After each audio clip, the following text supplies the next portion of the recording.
Sup? Howdy. Oh god, I feel like my mic is gonna come loose and fall off again. It does this like once every couple of weeks.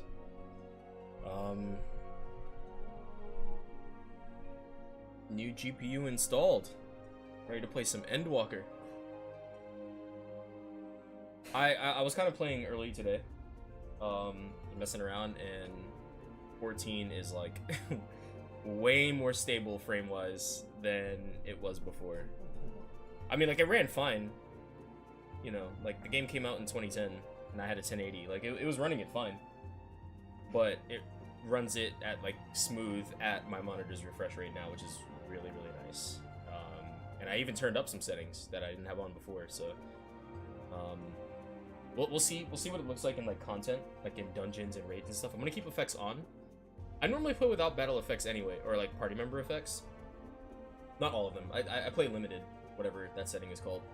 So we'll see how it is with party effects, but I typically play with limited whenever I'm not doing anything for the first time. So, like, over time, it's not going to be an issue if there are frame drops, but...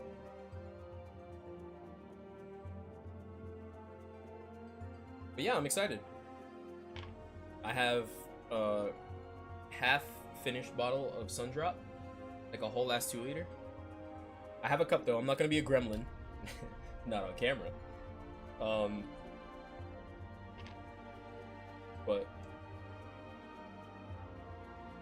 yeah, I'm here to chill, man. I didn't necessarily want to be live earlier today, but I wanted to go live early, and so that's why I'm up now. 'Cause I just wanted to play the game, man. I just wanted to play the game. Endwalker has been so good. So, let's get into it. Actually, speaking of FPS, I just remembered I have the counter up. Let me turn that off. In-game FPS counter off. There we go. All right. FF14 Endwalker. Yeah. Let's jump right into it. I do kind of want to keep the FPS counter on, but, you know, I'll turn it off because I don't want it to get in the way of, or distract me from seeing, like, cool shit, but I'll have to test it, like, later. But yeah, I was working on, my warrior animal weapon today. I still have to do 7 more dungeons. And then I get to the easy part. Oh, that's pretty.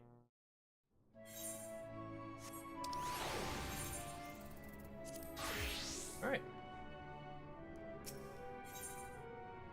Growingway is keen to put his recent mishap behind him. It may not seem like it, but we've been planning this for far longer than I'd care to admit. Each time we woke up, we'd have long discussions about how to save as many of you as we can. Felt like everyone had an opinion on this or that. But the one thing we all agreed upon was that the people of Aetheris wouldn't take action to save themselves until it was far too late. True, man, true. That's why we're striving to make the moon a vibrant, magical place they'd hop at the chance to visit, rather than waiting for the flames of oblivion to get them off their tails and force them to accept our invitation. The residential quarters may not be up to the necessary standards just yet, but there are plenty of other places worth seeing. You've already had a look around the Caratorium, but wait until you see what's waiting for you at the east end of the borough. Follow me! Alright. I'll follow you. I did get the writing map. I actually wanted to get the writing map for Labyrinthos too, but I forgot to. Hey, what's up, Steven? And Uncle Kirk, how you guys doing? Look, I'm kind of in pajamas mode right now, alright? don't roast me too hard. I'm wearing pajama pants and just my Dragonite hoodie. Literally, look, it's my day off, okay? I've earned this. Good, you're here. Through this door is the greatest Endsvale. Oh, through this door is greatest Endsvale. It was named as such because it's the veil to end all veils, the most beautiful forest you'll ever see. What? We understand the people of Aetheris enjoy taking leisurely walks through natural spaces and the like, so I'm sure you'll enjoy it. How about we start with a nice stroll to the fountain? This way. They have a whole forest in here?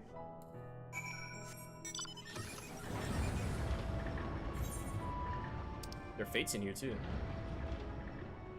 It's almost done though. Let's see. I want to talk to all the leopards, but I mean, it's not it's not what I imagined when they said forest. I'm not gonna lie. It's not what I was picturing. I mean, I guess it is forest-like.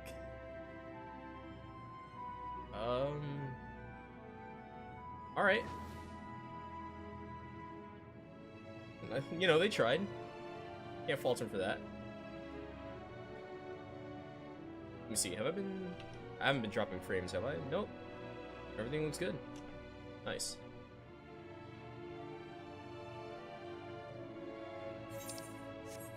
It's still pretty though. Like, I like it in here. It's just it's not what I expected when they said forest. Set up here though.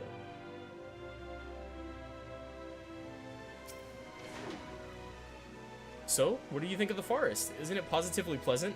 Simply sublime? How do we tell them? I couldn't see the forest or the trees. That's funny. I didn't see any. Tis as transcendent as burying your face in a chocobo's plumage and taking a good long whiff. I'll be nice about it. I didn't see any. I'll just say that I realized that the crystals are the trees. Right, you are. Our forest is made of crystals and constructs, dotting the landscape as far as the eye can see. Building this place was a challenge, let me tell you. Since we were born here, we've never seen trees in person before, let alone a forest. The information sent by our collaborators was quite enlightening, but after much deliberation, we decided to use crystalline constructs in place of living trees. And thanks to our atmospheric circulation system, this place produces air as clean as that you'd find in a forest on Etheirys. I mean, that's pretty cool, don't get me wrong. The fountain here behind us, powered by this rather large crystal adorning its top, plays a vital role in supplying us with fresh water. Much time and effort was spent making it the most spherical of spheres, and I dare say the unparalleled roundness speaks for itself. Oh my gosh, it's Las Vegas. I enjoy nothing more than taking a nice long stretch and a spot of relaxation whenever I come up here. How quick you could do with the stretch yourself? Do it in your growing way?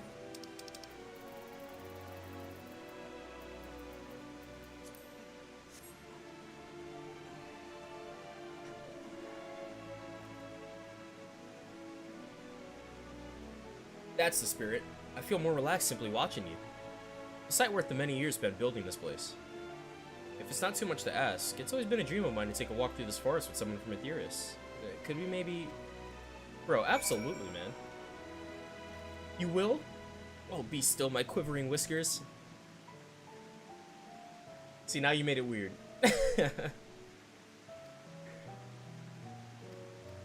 Alright. We'll stop at that dialogue point first, and then I'll double back. I want to make sure I get that first. Or is that... No, okay, it's further on. Be still, my quivering whiskers. Come on, man. So what's this? Ask if you can taste the rainbow crystal. What? No! I'm not sure what it is you do with crystals on Etheirys, but we don't eat them. It's certainly not this one. It's possessed of all 6 elements: wind, lightning, fire, earth, ice, and water. We use crystals like these to maintain the moon's elemental equilibrium. It's worth mentioning, though, that because of Heidelin's influence, being the embodiment of tranquility and stasis and all, manipulating the elements here is different than it might be on Etheirys. Really? A conjuring of fire would sooner dry your clothes than singe them, for example. But simply, the etheric conditions are ill-suited to growth, which is why the surface is mostly barren. Oh. Okay. Of course, this was all necessary to keep the raging energies of Zodiark in check. So is that how that's how they're compensating for the lack of oxygen? I guess it's just like, it's not necessarily a lack of oxygen, but it's just like the crystal's influence are not as strong as they could be on here. So you don't get trees, you don't get liquid water. Well, I mean, you know, you have this liquid water, but you know what I mean. Like, you don't have like running water on the moon. You don't have, you know, fire, like actual fire, or any of the other actual uses for the elements. So like a lightning crystal is probably just like used to power stuff rather than actually cast lightning. That's interesting. I was thinking, Hayes, that I could be more helpful to you by teaching you a little about the moon and what it is we do. When we were first created, the moon's sole purpose was to hold Zodiark. There was absolutely nothing to be found here. Eventually, Heidelin gave us our first task. Furnish the moon with propulsion systems capable of facilitating travel to other stars. It sounds impressive, and I suppose in some respects it is, but it was only possible thanks to the knowledge Heidelin had shared with us. We also had a lot of time to get it done. 6,000 years, give or take.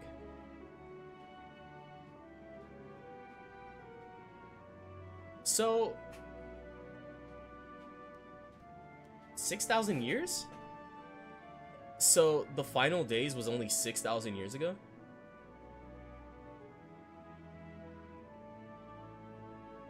Right? So they're saying like so Heidelin imprisoned Zodiark, created the moon, created the Loporrits, and I imagine they got their tasks like immediately after that, right? So Amuro and Aetheris and all that shit that happened was only 6,000 years ago. That sounds like a lot. It does sound like a lot, but when you think about it, that's not very far away from current day. 6,000 years? That's not far away at all. I thought the Ancients was like hundreds of thousands of years ago. You know?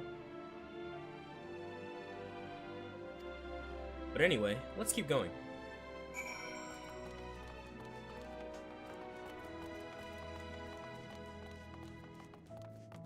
Okay, I think I already know a setting I might have to turn back down.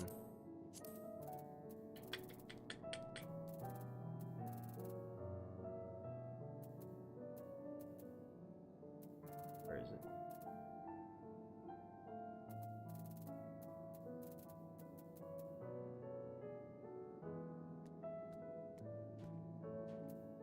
There we go. Turn that back on. This may come as a surprise, but we didn't begin building the habitable areas until after the propulsion systems were ready. Considering how long it took, I wish we'd started sooner. Who would have thought we needed 4,000 years to make all this? It certainly wasn't work you dare rush, either. We had to create infrastructure and countless supporting systems, some of which wouldn't be operational until hundreds of years later. Wow. And then there was a brief period where our productivity came to a screeching halt, when that bizarre red satellite was sent up from Aetheris, the Elegance Mischief, I think. Huh. We thought maybe some new nefarious actor was colluding with Zodiark. All we could do is stand by and brace ourselves for the worst. I can't tell you how relieved we were when Heidelin informed us of its destruction. Oh yes, there was much joyous humming that day. So he's talking about the events of FF14 Part 1, or 1.0.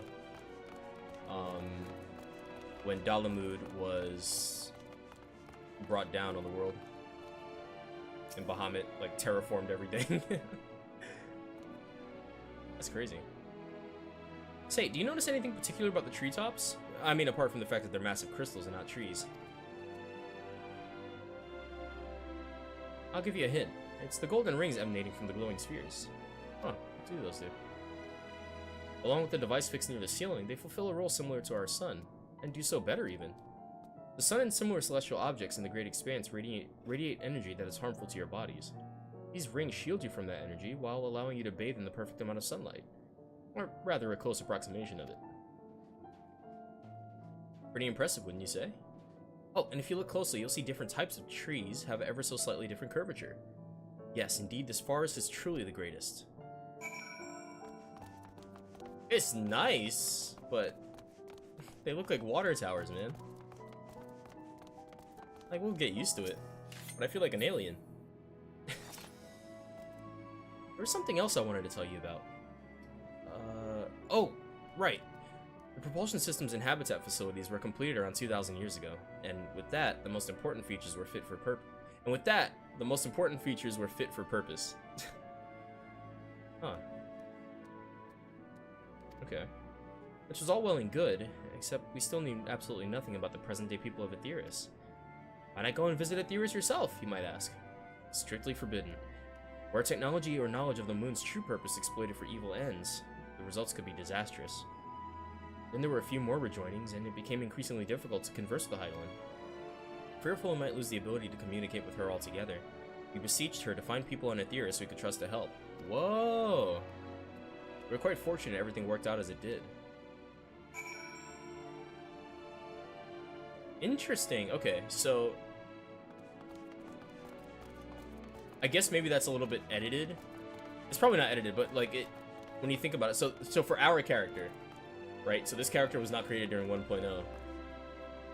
This is my character is a result of Heidelin basically giving the echo to like more people and telling them, hey, like the Labyrinths need your help. I don't know if it'd be different if your character's from 1.0, but that's kind of cool.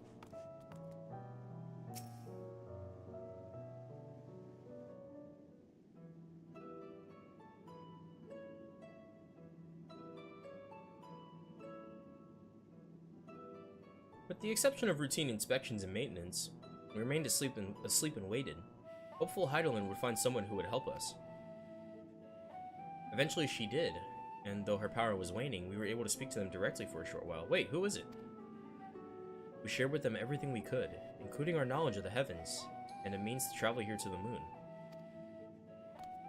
They certainly didn't waste any time with what we taught them. More than a few years after that, our collaborators found a means to convey messages and supplies to us from down below.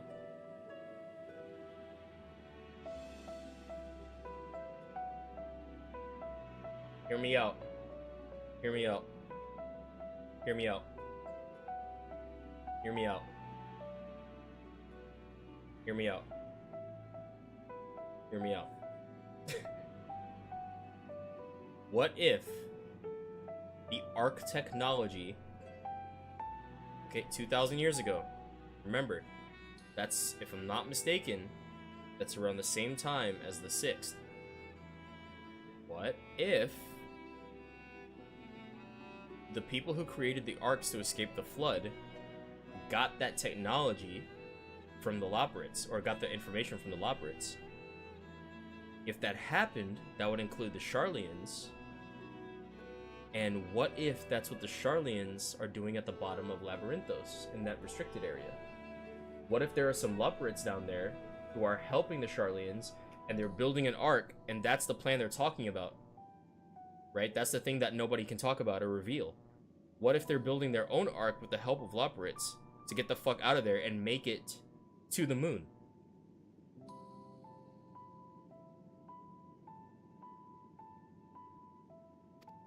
With all the letters, books, and other resources they sent? Oh my god! Letters, books, and resources? With all the letters, books, and other resources they sent, we learned enough to start making more meaningful changes to the moon. And now you're here, hopefully enjoying yourself as much as I am. Think about it too, cause who was it? It was Living Way. Living Way had the book, right? And she was looking through the book, and then she was like, and I don't suppose that this is just a book reduced in scale for me, is it? This is a normal sized book on your world? And everybody was like, yeah, that makes sense. And then she had a panic attack, right? But like, what if that book wasn't sent to her by the Amaratine? It was actually sent to her by Sharlayans from way back when. Right? I don't know. Let's keep going. I knew you would like Greatest Ensvale. I knew it. Thank you again for coming here, by the way. I know it was just a walk through the forest, but it meant a lot to me. There you are. I take it you've already received the grand tour? Shame we missed it. Oh, by the way, how does the stream look? I'm also messing around with new settings now that I have the new GPU, so I just want to see how it looks real quick.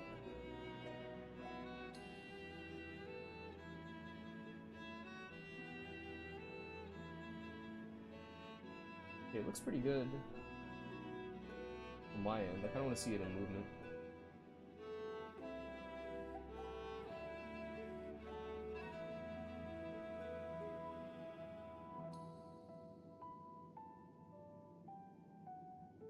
I'll go to about right there.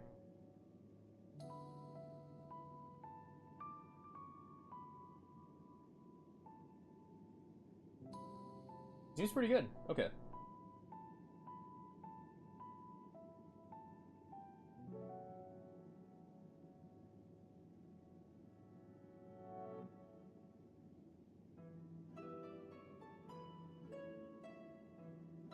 There we go.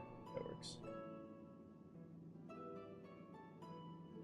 Just bringing it back down to 144p. Growing away, I've been looking all over for you.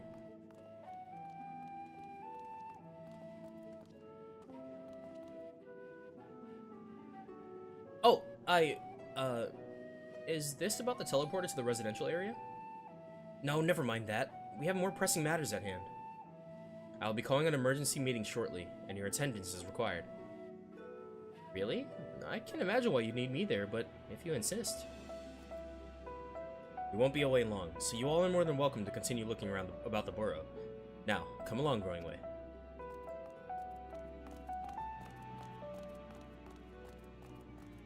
Before we arrived, you seemed to be in the midst of a rousing conversation with your guide. Did you learn anything of import?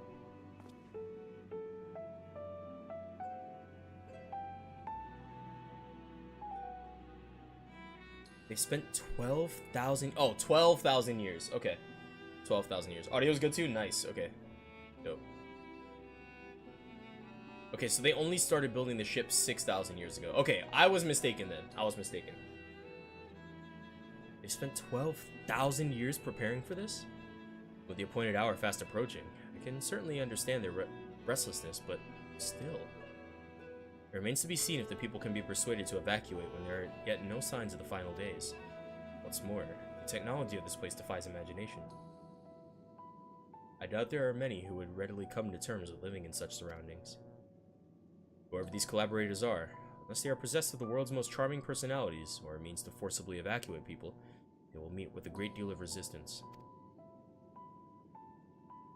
Indeed, even if faced with annihilation, the decision to forsake all one knows cannot be made lightly. It's very true.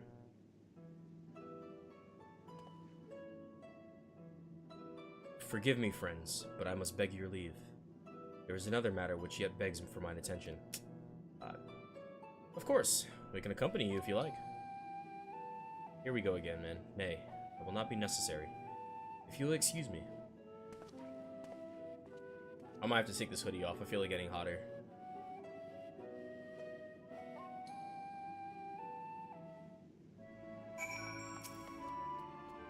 Huh. What do you suppose has suddenly tickled his fancy? It's clear now that difficult decisions lie ahead of us. Preparation for the evacuation of Aetheris is indeed crucial, but I am not yet willing to forsake our world and its reflections. I trust I am not alone in my reticence. Side quest, no. Alright, hold on. Let me change into a looser shirt. I will be right back.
Alright, I'm back.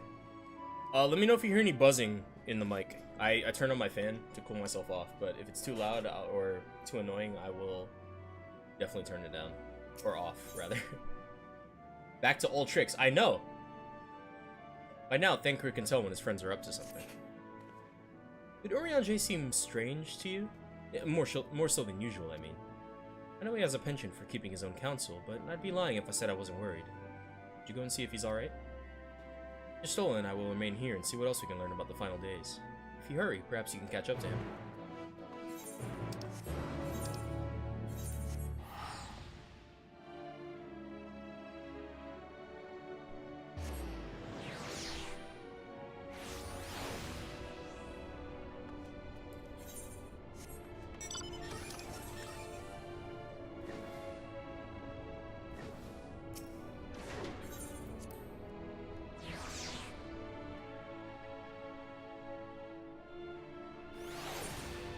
Oh fuck, it was lower level. Oops.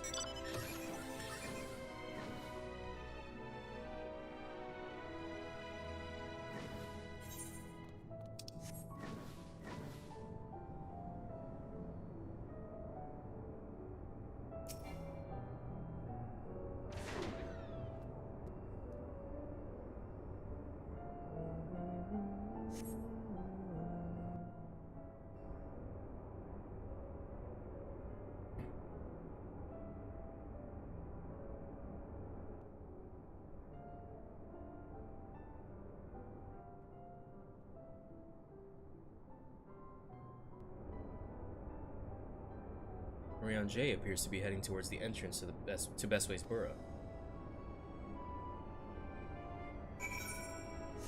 Alright, I can head to the entrance too. Can't run from me. I'll do it on my mountain too.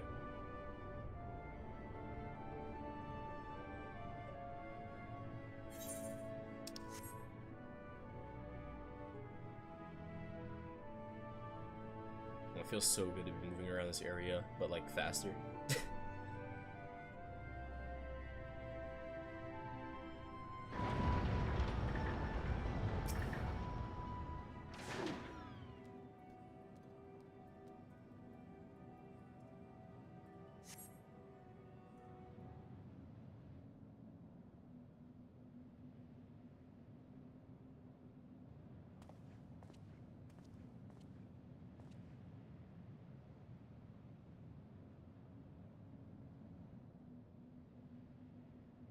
Urianger ventures off into Mare Lamentorum for reasons unknown.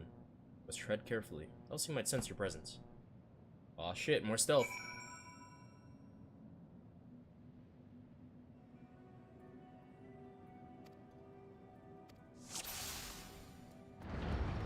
Where do I hide behind? Oh, probably that big ass rock over there.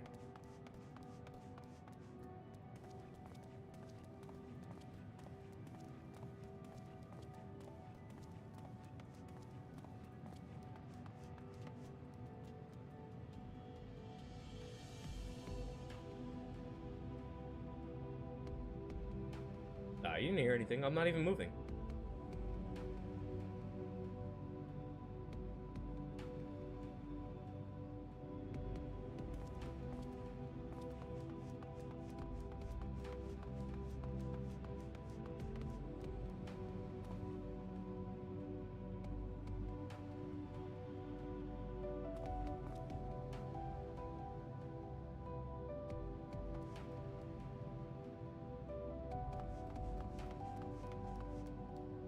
There's no way you see me from here. There's no fucking way.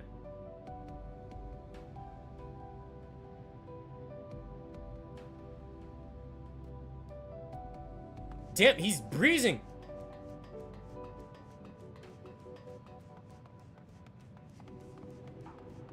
Where you running to, man? Relax! This has to be a stop. No? Shit.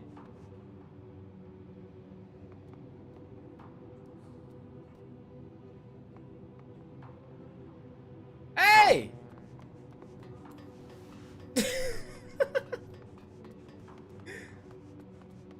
That's made me use my ninja passive on you.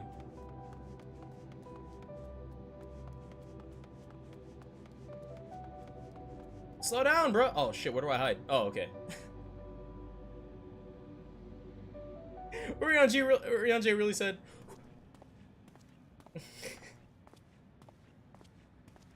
Oh man.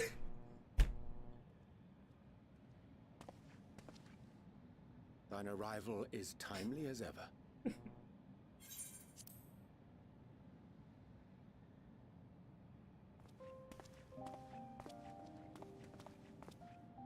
Thou didst chance to overhear my conversation with Living Way, I presume?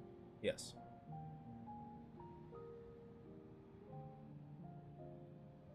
'Twas not mine intent to move in shadow.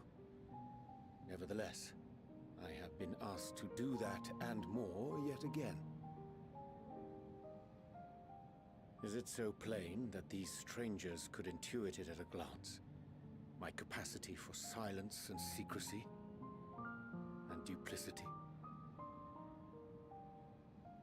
And Grahatir did contrive to deliver the first at the price of his own life. I was complicit in the scheme. A sacrifice averted for a mercy. Would that I could say the same for Menphilia. One life for one world. And by that bloody bargain, brokered by my hand, were the scions robbed of a dear comrade, and Flamine her beloved daughter.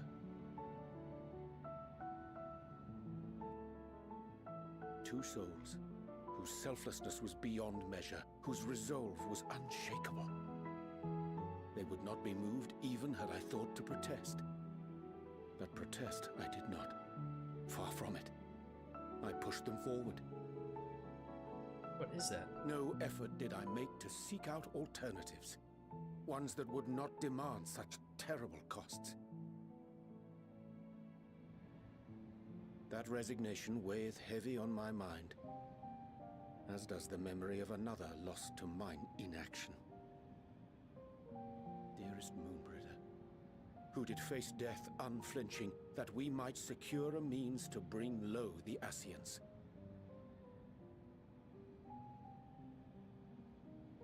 In her hour of need, I did naught. Dutiful disciple of Louisoix, ever looking to the greater good. Had I shut mine eyes and bid her live instead, mayhap she would be with us today.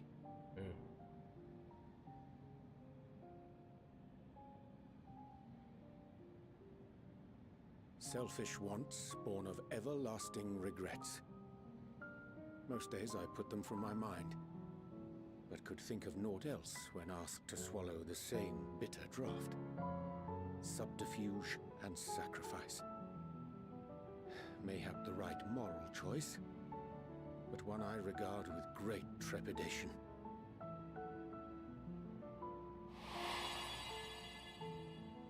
The calamity of Amarot was a tragedy beyond reckoning, one which must never again come to pass.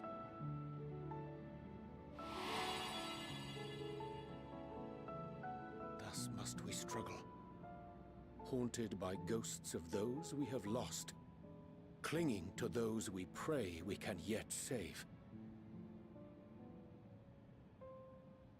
But what of those we cannot? How do we make peace with the dreadful algebra of necessity? Wow, they're actually gonna make me talk about it. Also, I forgot it's actually pronounced Emirate, not Emiro. I forgot that. they said the pronunciation in Shadowbringers. It's just been a while. Emiratine is probably like the name of the people. How do you decide, or how do you deal with having to save a limited amount of people when everybody's going to die?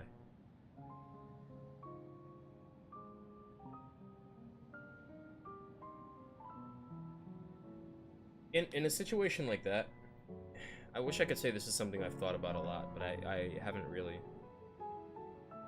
But if I had to, on the spot, gun to my head, kind of think about it real quick, I think saving as many people as you can and doing everything in your power to make sure that they live, that the people that died did not die in vain, that in saving who we could, that we could carry on their legacy. I think that is the most important thing. So I already know my answer. I'm going with number 2. But I don't think it's wrong necessarily in a situation like that to just reach out a hand and whoever grabs it is who you save. You know? Because I think that's better than indecisiveness. I think that's better than, you know, not trying to save anyone because you can't save them all. But I think if you were to only save a limited amount of people, even if it's like 5% compared to the, you know, the other 95, it would be a disservice to not make... How do I want to word this? I would go on continuing the rest of my life in honor of the people that we lost. You know, like,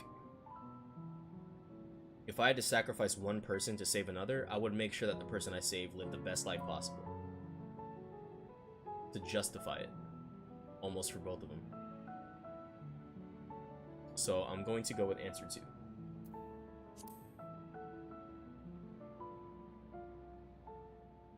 Sage counsel indeed.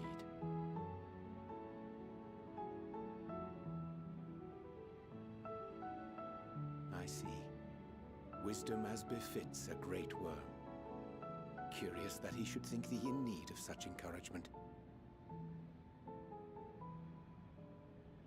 Strange. Scarcely can I remember when last we spoke alone, and so candidly. Been a while, man. I thank thee. For all my supposed skill with words, I find it difficult to express such private thoughts. As for the Loporrit's proposition, I will take time and consider how to respond. 'Twould be to our mutual benefit if we could converse more openly with our aspiring caretakers. A concern I should be glad to address on the Scion's behalf. To dispense with all pretense and bare one's heart to another is a frightening thing indeed. But we cannot move forward ere we take that bold first step. A lesson I have learned many times before. And today.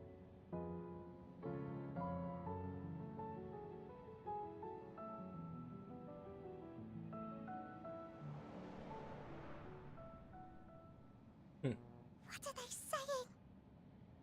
Curse these ears and that bugger all! No matter. We've got our plans. Whoa, what was that look? What was that look?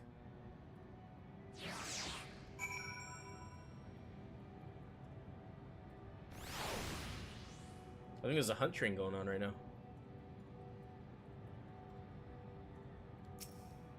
Oh, I think it just ended. Oh, they're about to do Shadowbringers. Okay. In truth, my reason for traveling hither was to effect a plan of my own. A plan which may pave a way forward for us all. May, I say, for there is no guarantee of success. It is the reason I set out alone.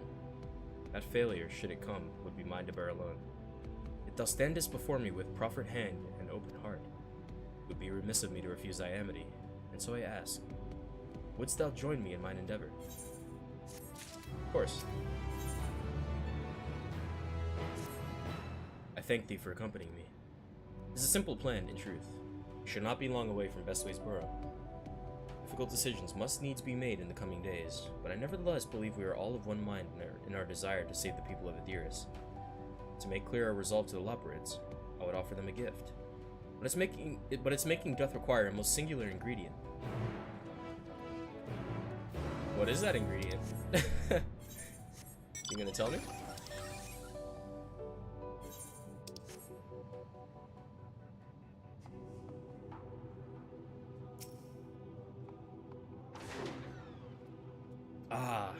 abundance of Sponjoy. I don't know if I want to, like, I don't know. Sponjoy? Spungwa? Spungoy? A chance to spy this aggregation when crossing Zodiark's erstwhile prison. Using a spell taught to me by the Numo, I believe these shall suffice for the gift I would fashion. Magic required with considerable concentration, however. When I prevail upon thee to stand watch whilst I perform the incantation. Sure. Oh, I'm stupid. Down there.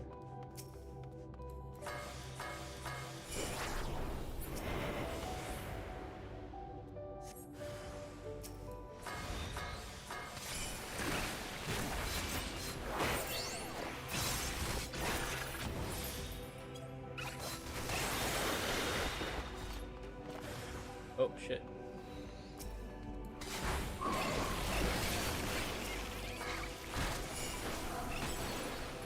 Oh, I didn't have cassettes anymore. Oops. Damn.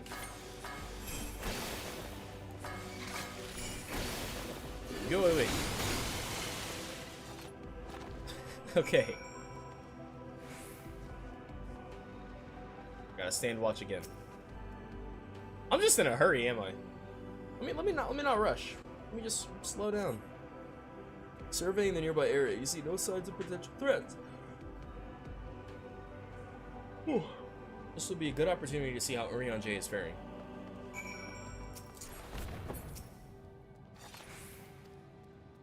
Urian J remains fixated on his work.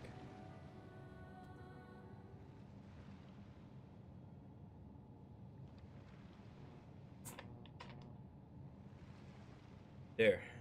'Tis done.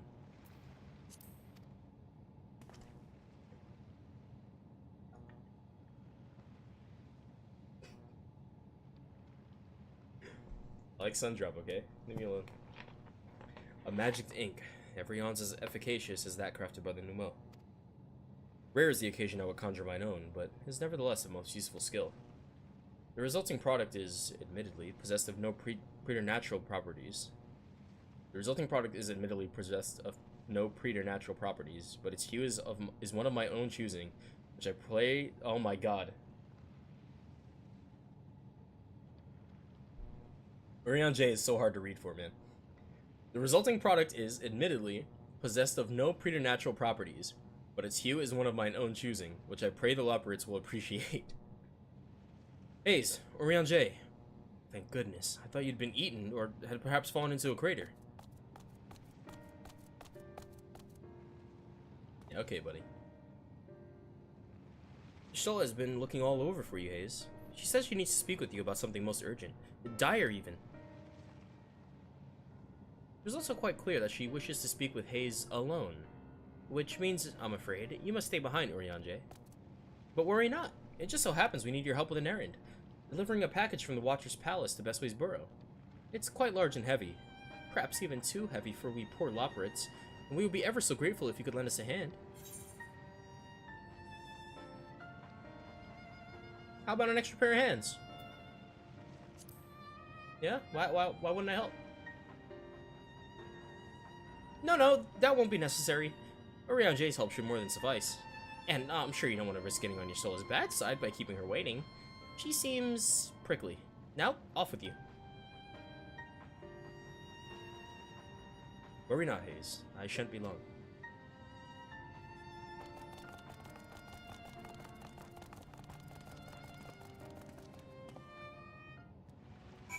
Okay.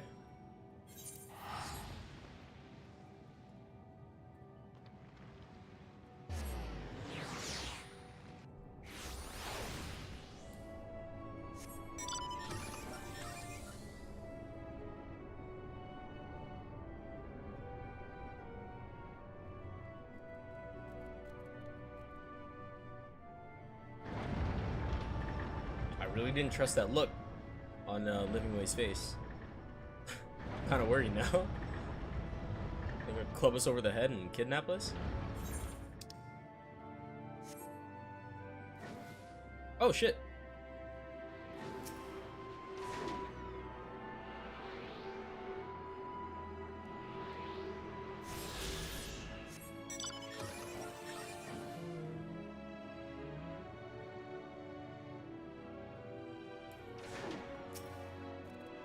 Oh, back so soon? Everything is alright with Ryanje then. That's a relief. Oh, Hayes, we thought you would be away for far longer. A dire emergency? I said no such thing. But as you are here, I could use your assistance with one small matter. Running Way, a companion of Growing Ways, apparently had much to tell us on the final days. The problem, however, is that he is determined to live up to his name, refusing to stay still long enough for us to hold a conversation. Is there anywhere he's likely to stop and rest? Or perhaps there's a way to slow him down? What's the rush? I was thinking we should wait here, maybe enjoy a cold mega carrot juice and... No? Well, if it's really that important, you could try using these... balls of moose flesh. Not to be confused with the other thing. Running Way's other notable feature is his incessant chatter, so you'll have no trouble finding him in a crowd. And when you do, try lobbing your balls at him. Crude, but if it proves effective. He was here in Greatest Endsvale when last I saw him. Let us split up and find him. Alright, let's go, let's go pelt an innocent Loporrit with slime.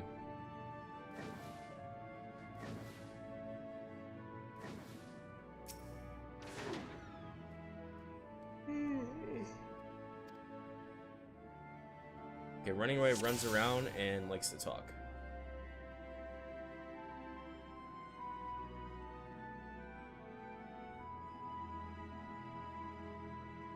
I'm assuming that could be Running Away.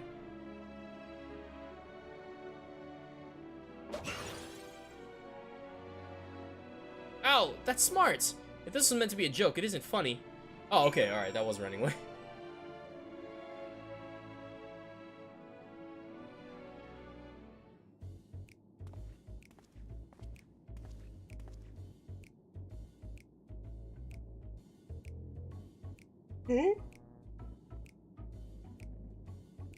Oh man, I didn't feel tired when I started streaming. What the fuck?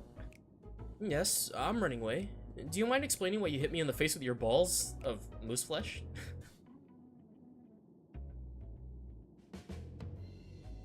I'm highly knowledgeable about the final days? That's the most ridiculous thing I've heard since I woke up. Who told you that joke? As if we got the time to look into the final days when there's so much to do before the Great Voyage. It's true that Heidelin did impart to us some knowledge of the event, but I know about as much as any other Loporrit around here. Less, probably. I don't know why anyone would think it's funny to go around telling people I'm an expert, but they better hope I don't get my paws on them. Sorry I couldn't be of more help, but if there's nothing else, I've got work to do. And I'm off.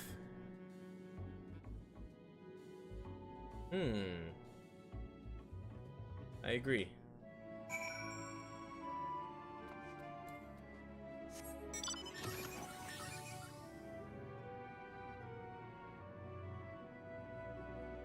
Huh.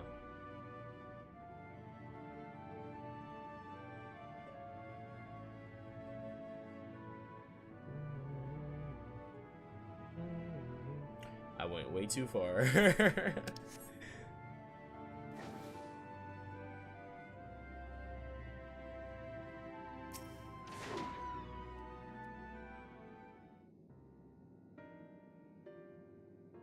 I could find neither hide nor hair of... I could find neither hide nor hair of him. How did you fare? Ah, this bar is hair.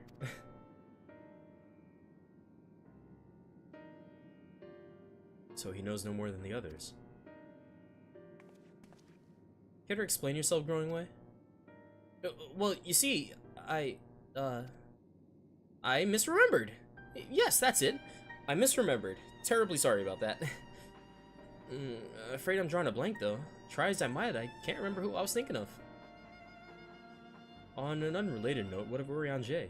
I assume you spoke with him earlier, but what did he say? But did he say he'll be returning? On his way to the Watcher's Palace with Living Way?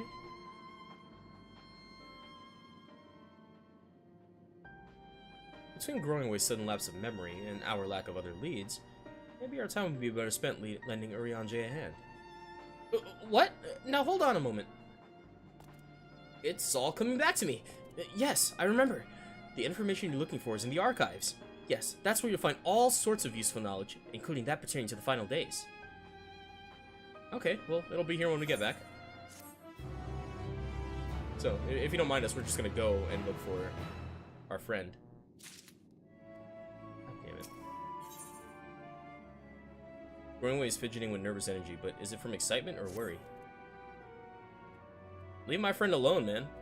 Oh, what to do, what to do. I promised Livingway I would help, but... No. I promised I'd help, so that's what I'll do. The archives are on the second floor of the main plaza, the eastern wing. Follow me. I suspect the Loperates are up to something, but if there's aught to be learned of the final days, I think it's best we play along. For now, at least. It seems like it's gonna be, like a content quest, because it's gonna give us an ether curt. Oh shit, there's a bunch of side quests up. Alright, well, we've already committed, so I'm gonna finish the story quest, and then I'll go back and do the side quests. In fact, I'm kind of curious, actually. No.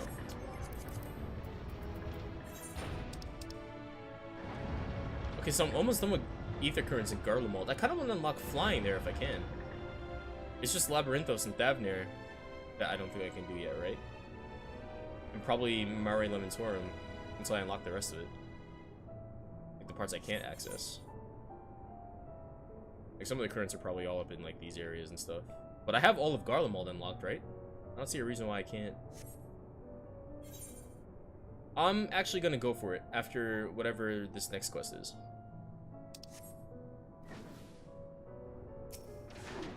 It's something I could have done off stream, but I wasn't thinking about it.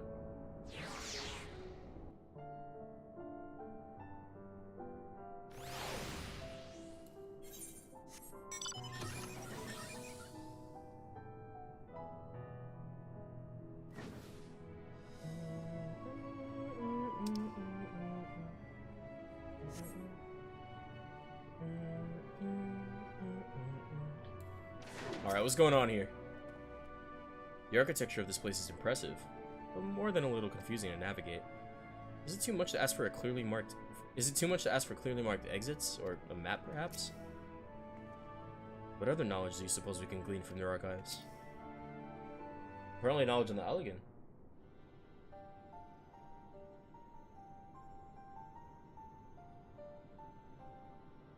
The archives are right through this door, but it seems to be locked. I guess we'll just have to go and find whoever has the key. Growingway, enough. If you have naught else to tell us of the final days, you only need say so. We can ill afford to be wasting time here, as you well know. Did you yourselves not tell us that we must act quickly? Yes, we did, but the moon was to be a perfect paradise for the people of Etheirys. We're running out of time to make everything ready for their arrival. We hoped you'd see the wonders we have to offer, but you found nothing but faults and flaws in our work. Only one of you saw our potential, so you others must be kept here. Ah, so that's Livingway's game. Run us about in circles, and failing that, lock us away so we can't put the plan at risk. Everyone except Urian J. He understands what is at stake, what must be done. I fear you have misjudged us, Growingway. Never have we decried the notion of using the moon as a means of escape. That said, my heart breaks at the thought of abandoning Etheirys and her reflections to their doom. If there was a way to avert the final days, I wish to find it. We all do.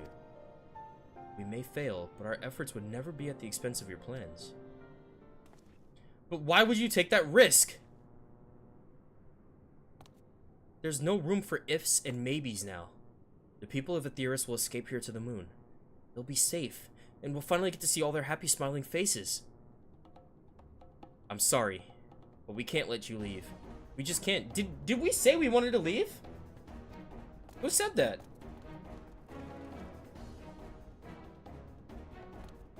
I'm not fighting you guys. Do what you must. But try not to hurt them. I'll be back in a moment. Don't do anything rash while I'm gone. I'm not fighting you guys. If we dally, they'll overwhelm us with sheer numbers. I say we knock these ones out, split up, and make our way to the exit. Agreed. Let us reconvene where Argos awaits outside.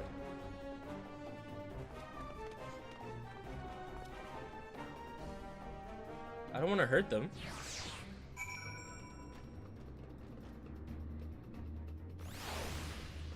Ah, shit. Seize him?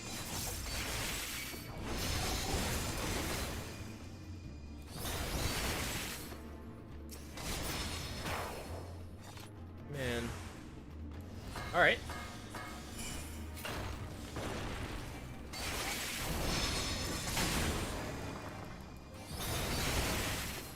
More?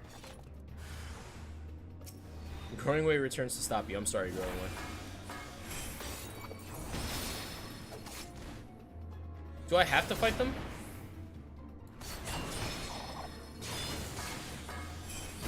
I really don't want to. We have to save them.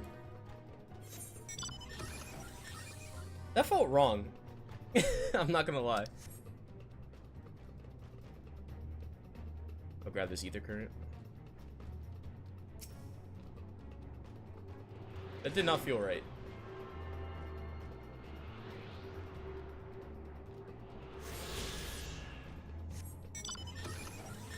These guys still want to talk to me?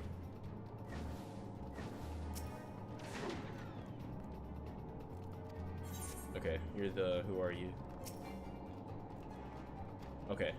So the other Loporrits just have no fucking idea what's going on.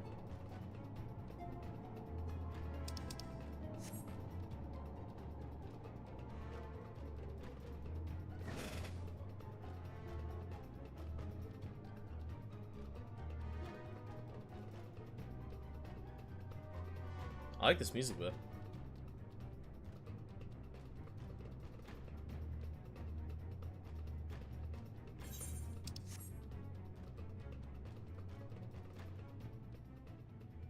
Excuse me, sir.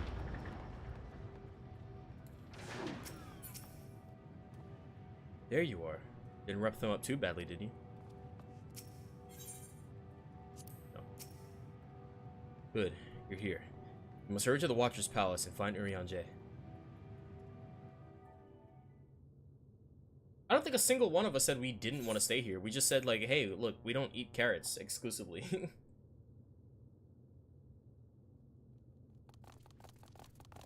Didn't have to change it. And what, pray tell, do we seek at the Watcher's Palace? Oh, come off it, friend. You know full well why we're here. The time has come for you to return to Etheris and help your brethren prepare for their journey here and beyond. Forgive me, Living Way, Etheris. but I cannot in good conscience proceed with this plan. Huh? But what about the final days? The death and the doom? Oh, we have to hurry before it's too late.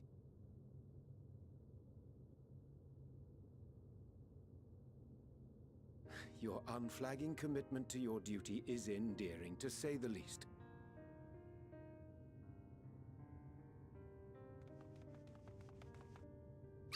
Oh, bugger!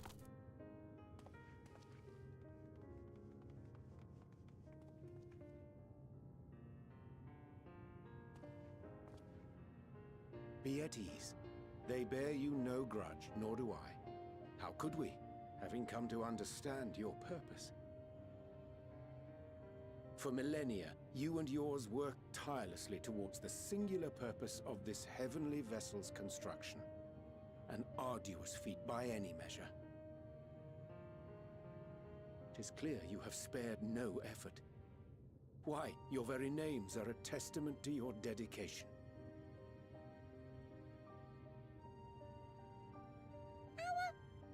Our names? I'm not sure I understand what you're getting at. Names are an expression of the self, a declaration of one's hopes and aspirations.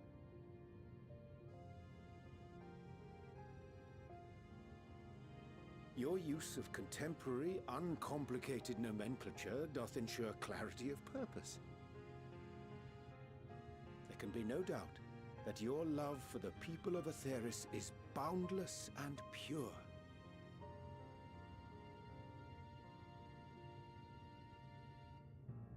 Yes! Yes! A most mellifluous phrasing! We Loperids were born of Hydaelyn's love for Aetheris.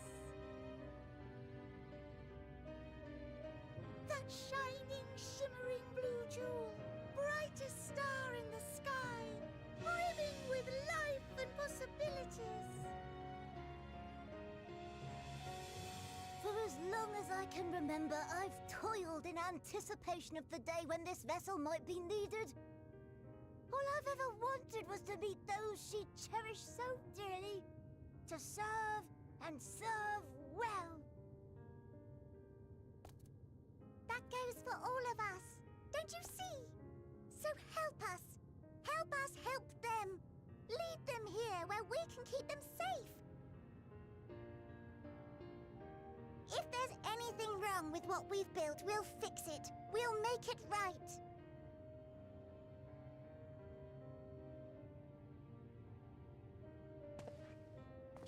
Is that supposed to be Earth back there? Something's not right. Your works want not for repair. Yet there remaineth much for you to learn of men and your own kin besides. Singing Way, thy name bespeaketh more than the simple marriage of rhythm and rhyme. The songs of Aetheris are beyond counting, and span the length and breadth of emotion. Maps are monuments to man's pioneering spirit and his devotion to charting the furthest reaches of our star. Many have devoted their lifetimes to exploratory pursuits, to venture unto the highest mountains and the deepest oceans in search of unknown frontiers. And thou, my friend, I do not think we've met. My name is Puddingway.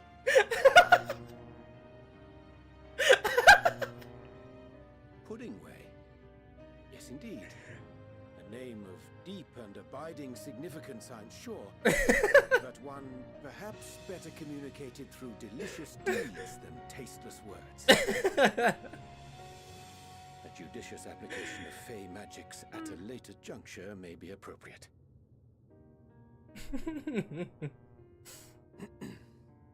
And Living Way. 'Tis no easy feat to convey the significance of thy moniker. When I was a bookish boy, a dear friend of mine was fond of peppering me with questions as I read, to my occasional annoyance. One day, I posed to her a question of mine own. What doth it mean to live? After much contemplation, she proffered this answer. The anticipation of a half-read story's conclusion. The hope today's mistake may serve as tomorrow's lesson. That's a good answer. The wish that a new acquaintance may one day call thee friend. She believed it to be all these moments and more.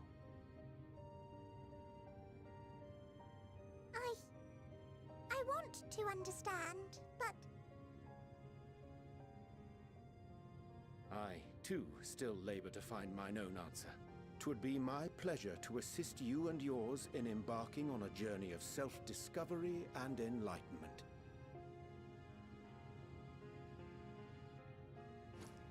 For thee.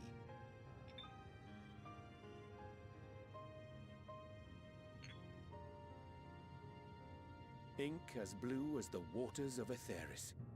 Made in haste, though I assure thee, the quality has not suffered for it. The people need not be persuaded by honeyed words. Nay, I have faith they shall do what is right in due course.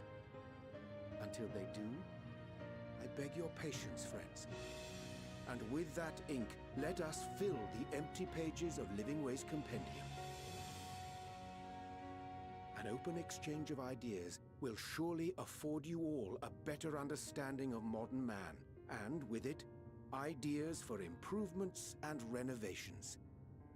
But more importantly, it shall empower us to together find a way forward.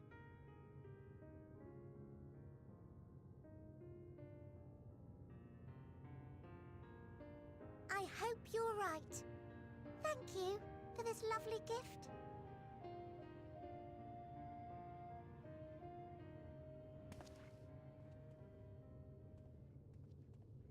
There you have it. I shall remain with the Loporrits to ensure that all is in order. I'm not passing Though on, I we swear. must needs prepare for every eventuality, you would all agree that the evacuation of our star is a last resort. To accept failure is to accept the demise not only of our star, but that of Reen's, of all reflections, and the souls that call them home. Which is why I have every faith that you shall fight to the last, that such drastic measures may prove unnecessary. Should the worst come to the worst, and I pray deeply that it won't, I'll take comfort in knowing preparations were made under your watchful eye. Aye, thou mayest be assured that if calamity cometh, not a soul will be left behind, if being the operative term. Nice.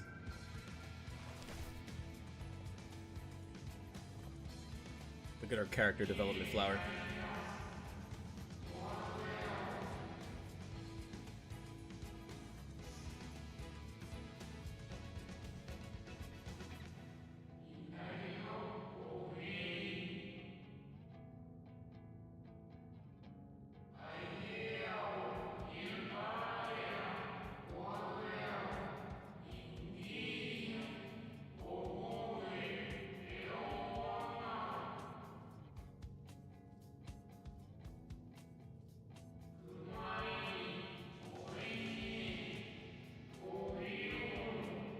Help us.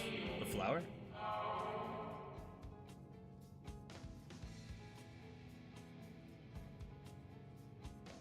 It's interesting. Isn't Elpis a name usually associated with the moon? I hate to interrupt, but I feel like I need to make amends for all the secrecy. Think nothing of it. We haven't been the most gracious of guests. Do convey our apologies to Growingway and the others. But of course!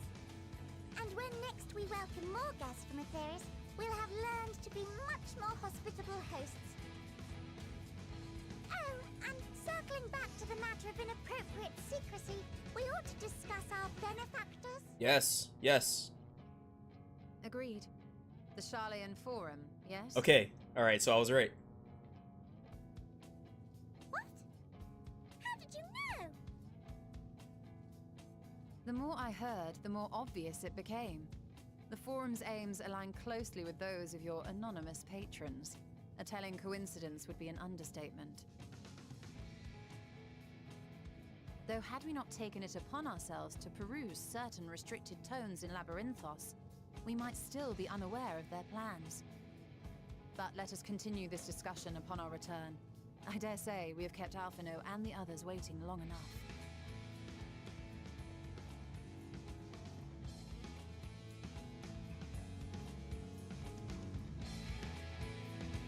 Why is the star like that? What setting did I change?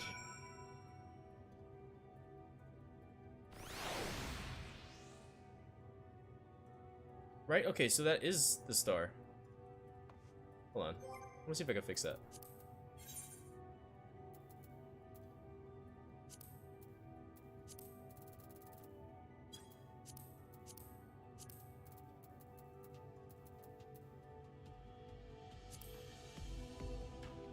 No, it wouldn't have been that one.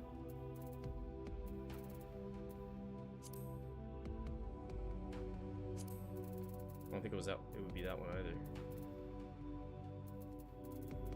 fuck? Okay, I'm gonna go back to what I had it at before. I think it was... I think I had all three of those on. And then I had this one off.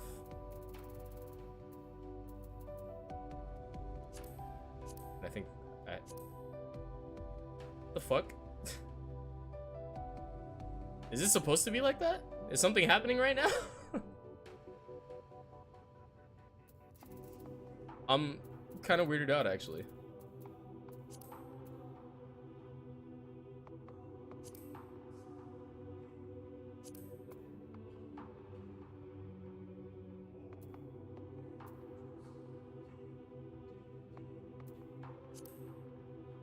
No, I want that on.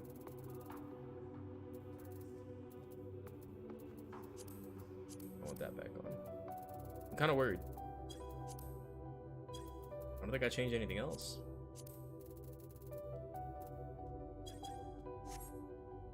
I'm gonna teleport back home. Like, I don't know if it's a...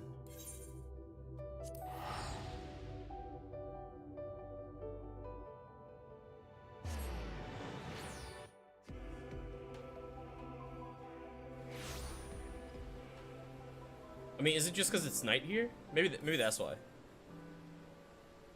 Although I've never seen it do that before.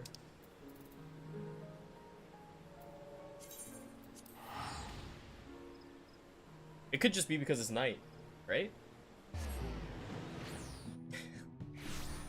Did I break my game? I'm so confused. Hold on. Alright, Google. Save me.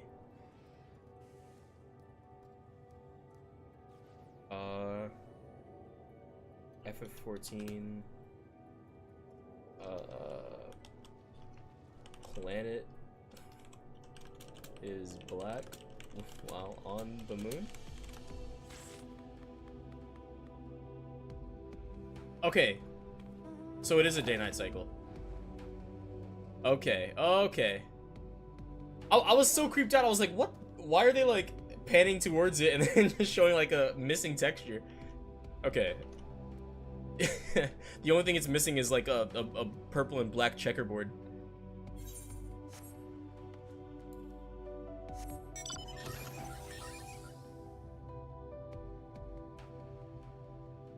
Okay, I feel better now.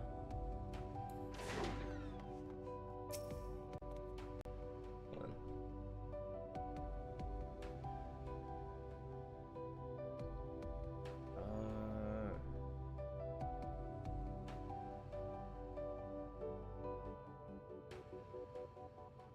My bad, just closing some stuff. Alright. Well, that was all rather embarrassing, wasn't it? At least we're on the same page now, people and Atheris. We'll say both, or at least give it a good try.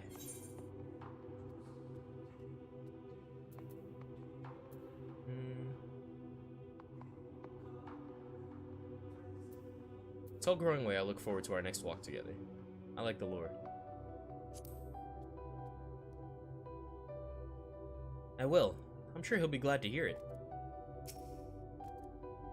Nice to meet you. Name's Puddingway. Sorry again for all the trouble. We promise we'll do better, honest.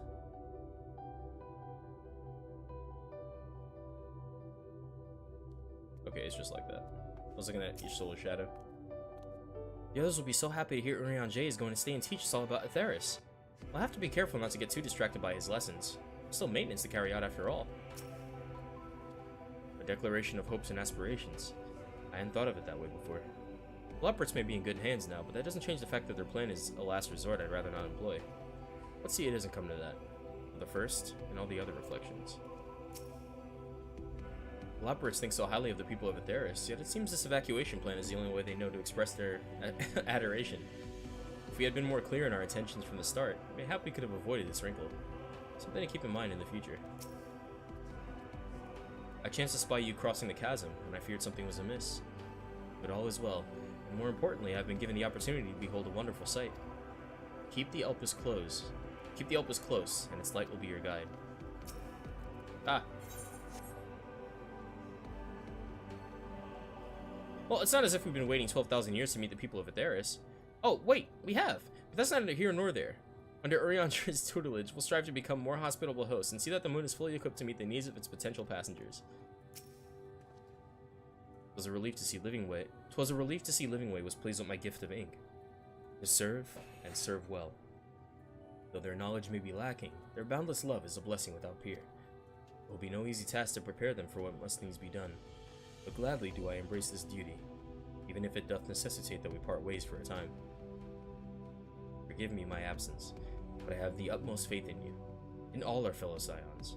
When next I return to Aetheris, I pray I find you all in good health and good spirits.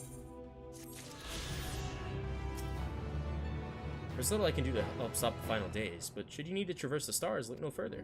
Such knowledge I can offer in abundance, so do not hesitate if you find yourself in need. Alright. Well, you know what time it is. Oh god, that's not as smooth as I wanted it to be. It's time for side quests.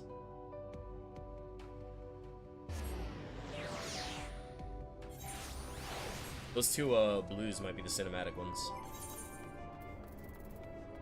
And I will be doing them on Reaper again. Yep. Knockingway would like you to call upon a friend. Hail person! Yes, you. Do you have a moment? You see, ever since we awoke for inspection, a friend of mine has been acting a little funny. Funnier than usual, even. I can hear him sighing from all the way over here. I would go and call on him, as I do, but he always insists that nothing's wrong. I think he'd be unable to help himself from opening up to you, though. He has always been ever so fond of people. Would you mind lending him an ear or two? Sure. Many thanks to you. My friend's name is Dreamingway, and he should be somewhere nearby. Just follow the lamentatious snuffling.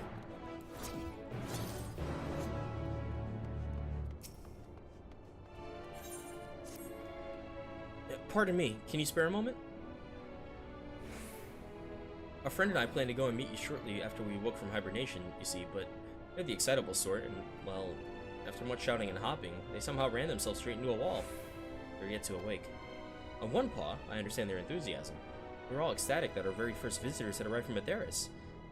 The other, they ran into a wall. Still, I do feel bad for them, so I want to get them a surprise. Something to cheer them up when they wake. I dare not venture out alone, though, so I was hoping you would come with me. Meet me in southern Mare Lamentorum, and we'll see if we can't find something nice.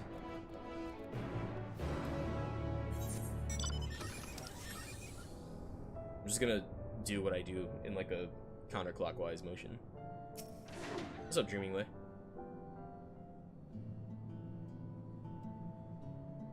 Stay focused, Dreamingway.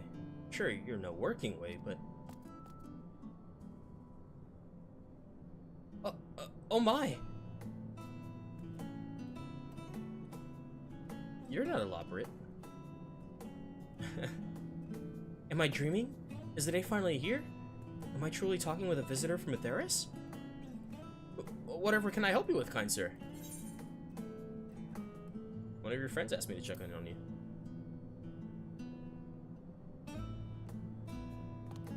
Who put you up to such a thing? In any case, I couldn't bother an honored guest with my silly troubles. Don't worry, I got it. Come on now, what ails you? If you insist, perhaps I could share a nibble of what's on my mind. But first, may I ask your name? Aiznada? A truly spectacular name. I'm sure it speaks to your character in one way or another. If only I could say the same for mine. Perhaps it was a mistake to choose dream from that tome of words. For try as I might, I have no such thing. And seeing everyone else live up to their name since our awakening has only made me more aware of it. The people of Aetheris, on the other paw, seem to dream a great deal. Have you any advice for me?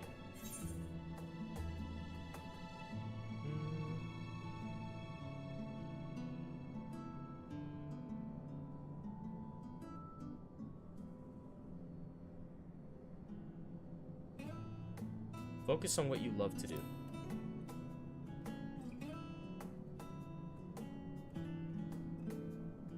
But that's the problem. I haven't the foggiest idea what that would be. But my fellow Loporits might. I've known them since, well, since we were created. So perhaps they see something in me that I cannot. With their help, you must be able to find an objectively appropriate dream for me to pursue. You know best what would be of service to mankind after all. I'm all ears, so you need only tell me once you come up with something. Anything at all. Alright, we gotta help Dreaming find his cutie mark.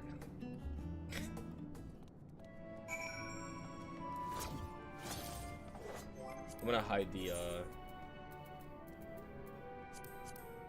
we go. I'm gonna hide that quest.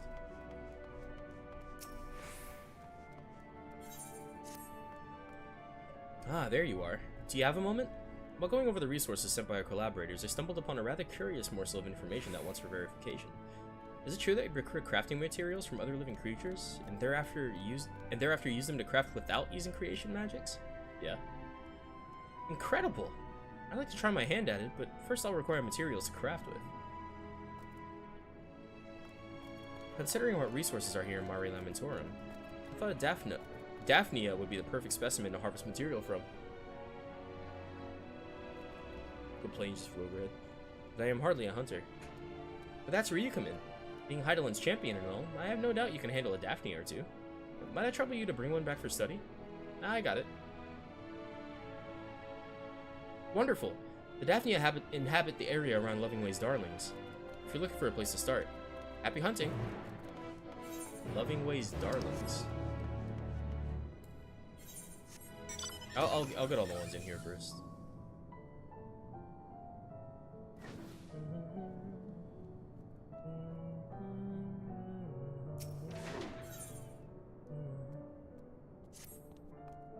My, what impeccable timing. I was hoping you might stop by. As you all know by now, these facilities were built to meet any and all needs your people might have. However, you're not at all what we expected. And I don't mean just your exceedingly diminutive stature. A great number of changes must be made, including to our sentry drones. We have no frame of reference for what may pose a threat to your kind, and I believe a better understanding of your strength may enlighten us. Not just your physical strength, mind, but your strategic prowess as well. Which is why I'd like to see how you fare in a fight. What do you say? Sure. Wonderful. If you can meet me in Greatest Endsvale, I'll see that everything is ready when you get there.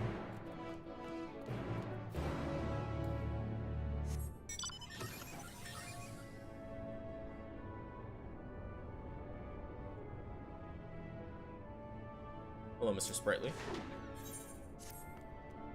You're that visitor everyone's been talking about. I don't suppose you have time to assist me in a matter of life and death. Four of my friends went out to patrol the moon and mine for ore. They should be back by now, but, well, I'm worried something happened. I can't say I'm too keen on the idea of coming face to face like Growth with one of those roving fungi by myself, though. Could you come along? Please come along. Thank you. Let's hop to it then. My friends were headed toward the Chlorophyllus Grot. I don't know how to pronounce that word. Chlorophyllus Grot? That sounds pretty good. Chlorophyllus Grot?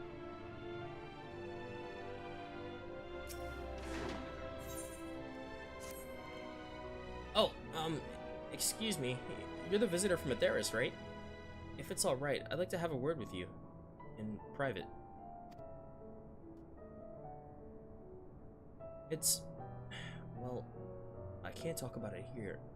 When we step outside of Bestway's Burrow, I'll be waiting for you around the northern end of Mare Lamentorum.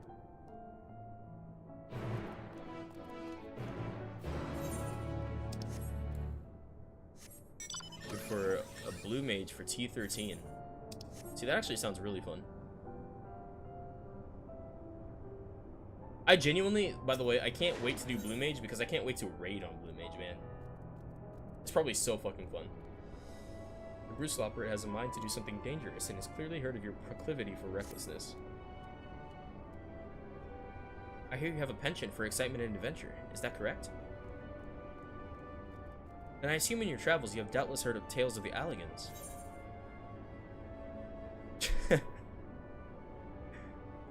Don't get me started. I won't be rude. I thought as much. I asked because I have plans to survey an Alligan relic not far from here. The weapons guarding it, however, make it too dangerous for me to go alone. Oh, no, ah, shit. Hold on, I'm gonna cancel it. cancel it.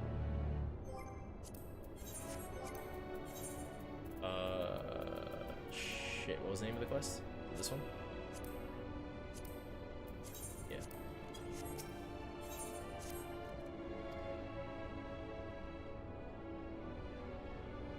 Can I assume in your travels? Yep, I've heard of them. I thought as much. I asked because I have plans to survey an elegant relic not far from here. Too dangerous for you to go alone. Take me. I trust you see where this is going. So, are you interested in a little adventure? Much obliged. Now let's be off. No time to waste. Alright, dope. So, I'll grab the quest on the east side. And then do that quest first. I don't think there's any in here, yeah.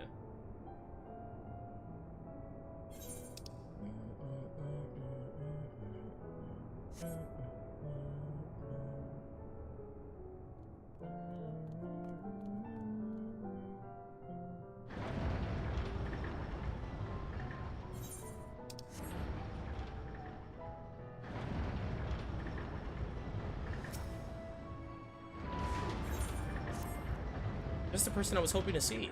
I'd like your thoughts on something, if you have a moment. As you might have noticed, this park is rather drab as it is. This park is rather drab as it is now, which is why I plan to plant flowers to liven things up a little. Of course, there's no guarantee my tastes are in line with those of your people. We have a most wondrous assortment of plants at Lovingway's Darlings, and it would mean the moon to me if you picked which flowers we use here in the park. Hooray! To the gardens then. You're going to love them, I know it. The gardens are that way. Oh, they're outside. Okay.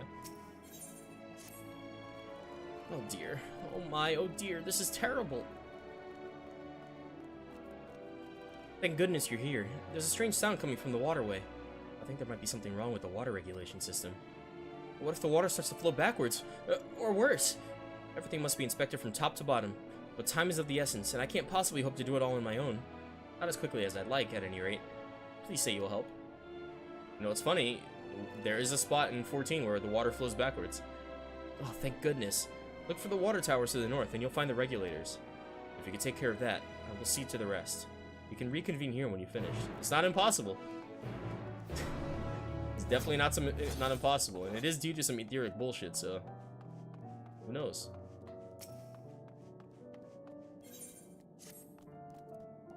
If you're not too busy, might I trouble you to look into something for me? I recently heard word that one of our fellows is acting strangely near one of the water reserves in the Greatest Endsvale. Everyone knows that water is for our passengers to be, and if anything should happen to those reserves, it could ruin everything. I doubt they would talk to me, but I suspect they might be willing to confess their plans if you ask them. You'll help, won't you? The reserve you're looking for is on the northern end of the Greatest Endsvale, but please hurry before they do anything foolish.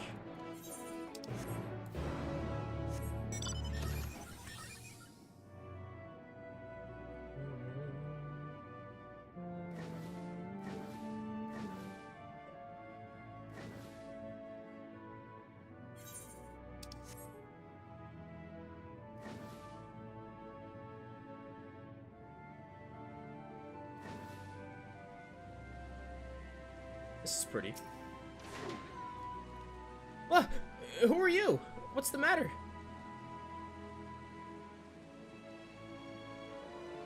Suspicious? Me? Why? I haven't done anything wrong. Orion J was teaching me about telling you fortunes, and I've been trying to practice so I can show the others how it's done.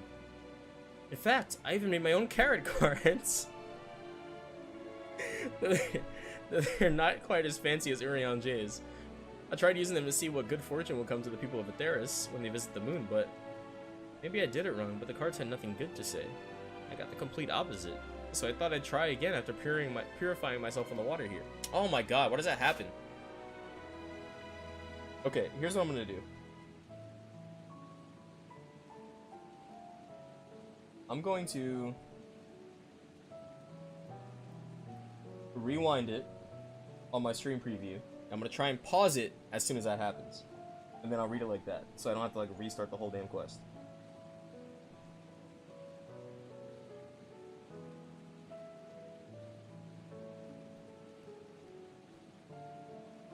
This is what your people do, yes? I read that it's possible to purify oneself using water. But I don't feel as if anything has changed. Maybe I've missed a step somewhere. There we go.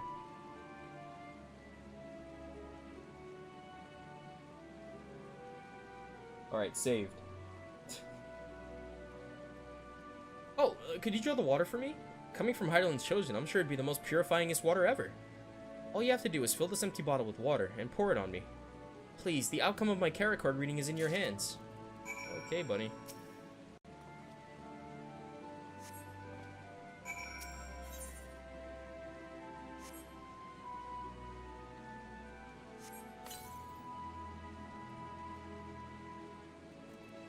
Ah, how refreshing.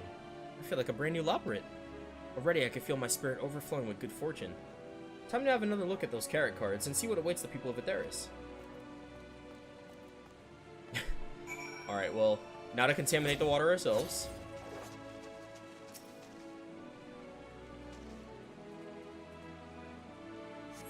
You hear nothing out of the ordinary.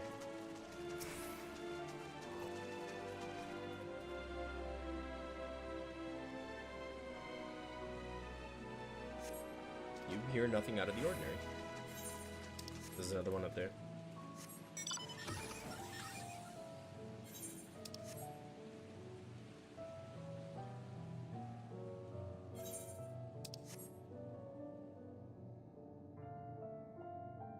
This would be kind of cool for like I don't know how you would do it since all mounts like travel at the same speed, but like a race. I guess at that point you would just have to like take corners tight.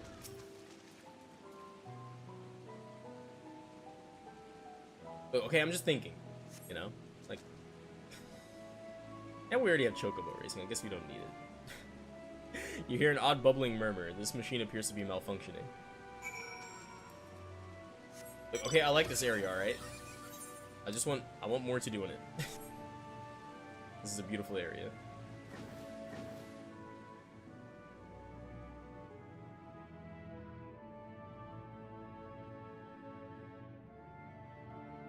I wonder if it's like the other areas where walking along the main path won't aggro anything onto you.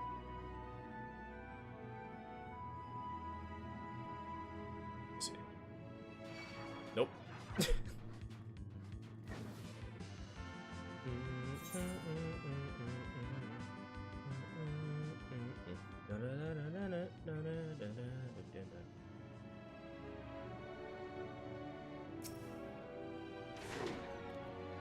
Well, did you find out what that good-for-nothing was up to?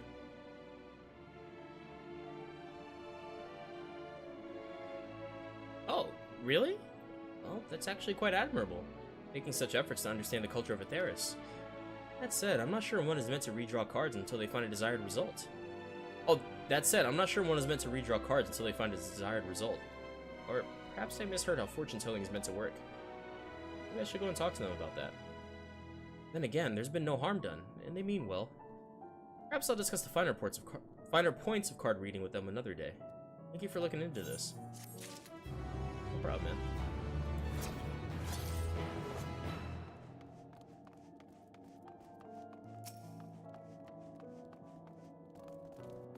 How did everything look on your side? A murmur by the northeast regulator? I think I know what the problem is. We release fish into the river so that our guests can go fishing, but they're likely attracted to the heat of the regulators. Not to worry. This is but one little bump on the road to building a fantastic recreational facility, and thanks to you, the path forward can be made smoother. When our work is finished, I hope you'll visit again and make the most of what we have to offer.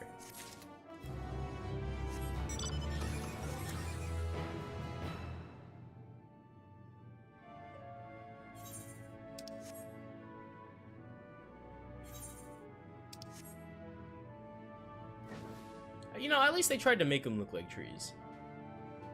They tried.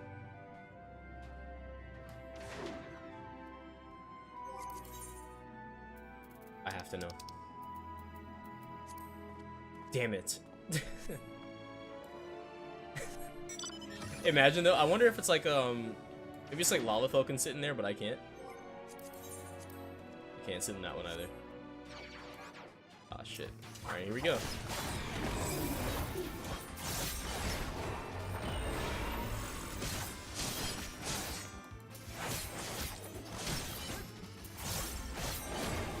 I was gonna say, I wonder if it's like,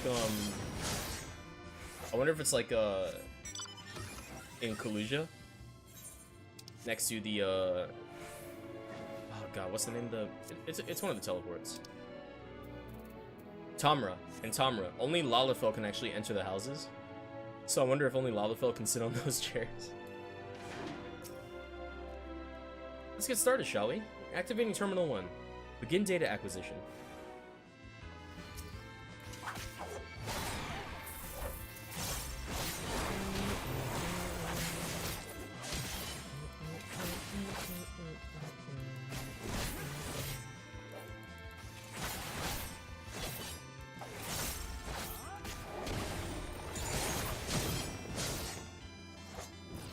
Let's keep that up. What? What do you mean? What? You certainly have a knack for battle. I can hardly imagine how strong your enemies must be. All the more reason our sentries are in serious need of improvements. Now, might I trouble you for one more test?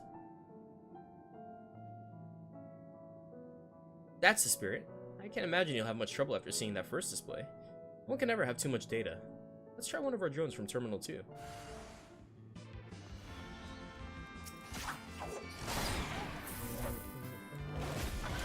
as well just dump this, right?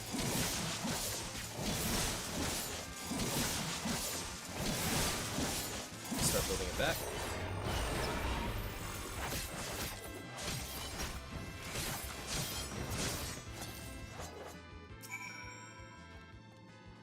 That was incredible. You haven't been seeking any iron. You haven't been sneaking any iron carrots, have you? I had no idea your kind were so fearsome in battle. I wish I forget the sentries and have you guard Bestway's burrow. I jest. We would never dream of putting you or other people. We'd never dream of putting you or your people in harm's way. I want to thank you properly, but not here. Let's head back to the main plaza. Alright. I guess I'll turn that in since it's right there. Then I'll do the ones on the outside.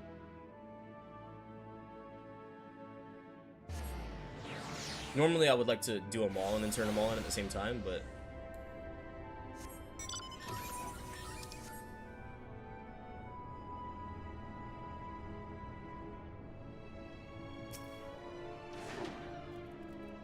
The moon will be safe as safe... Well, the moon will be as safe can be once the drones are refurbished, and thanks to you, I have all the data I could ask for. Though I did read something a touch concerning in one of the books our collaborator sent us. Something about certain drinks you imbibe that make you a threat to yourselves and everyone around you? I hope our drones will be prepared for such an emergency. At any rate, I better get back to work. It's not much, but I'd like you to have this. A small token of thanks for your help. Yeah, but it only lasts 30 seconds if you're using current ones. I guess it would be... We'll get more done on the way if we leave from out here. I can't wait till I get flying in this area, man. You know, this is the same way that Amarot felt initially. Like, it's cool that we're seeing the scale of like the ancients. Don't get me wrong, but damn, I don't know if it's a psychological thing. Like maybe it's like we're traveling the same distances that we normally would if it was just a normal area. But because it's architecture that's like scaled up by a lot, it just feels like it's taking even longer than normal. I don't know. Like moving around in Garlemald didn't feel mind-numbing, but running along the ground here, it's not even like out here. It's just in there. Running along the ground in there and in Amarot just felt awful to me. Very pretty places, but they just felt like, you know, oh my gosh, I gotta run an entire marathon just to cross the street, you know?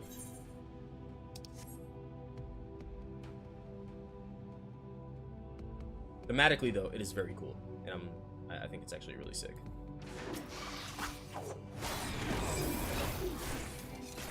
Probably could save that for if I need that shot. probably better to use than, yeah. See, I could use it here.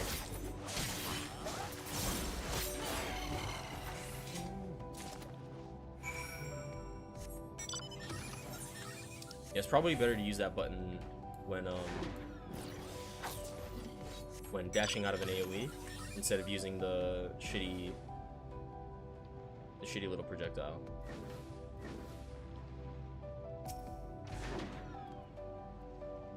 Well, what do you think? In my readings, I found that even a single species of flower can bloom in a number of colors, which is what makes them so appealing. Though it took little work, these 3 specimens are capable of the same. Cool. They're all charming in their own way, but I couldn't possibly decide which is best for the park. Which do you like best? Don't worry about giving a right or wrong answer. I trust your discerning eye.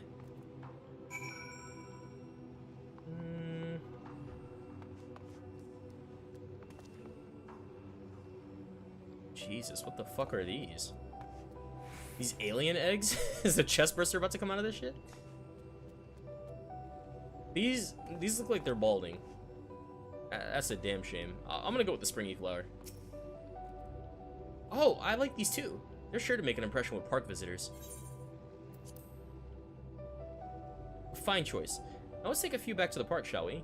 Do be careful not to drop any on the way. Second choice would have been the clustered flower. Sparkling flower is just... I'm not planting that in the home. What is it, a space station or a goddamn haunted house?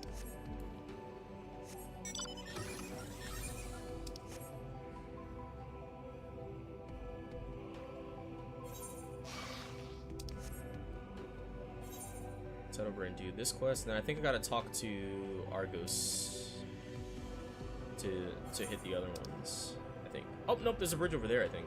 That'll lead over there. Alright, that shouldn't be too bad. Maybe I can get all the ether currents too. I didn't know it was all bridges. I just noticed it. You really came. Good, good. So you see, the thing is, there's someone I really want you to meet. He's not like the other Labyrinths, which is why I guess he lives so far removed from everyone. He very much enjoys his privacy and will only show up if you speak his password first. The password is, going my way. Think you can remember it? Excuse me. The chat mode and say user keyboard or the software keyboard. Enter, okay. I'm right here.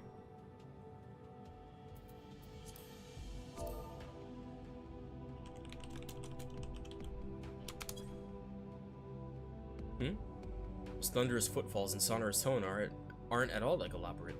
Who goes there? It's me. I brought someone I'd really like for you to meet. Very well. You may enter. Okay.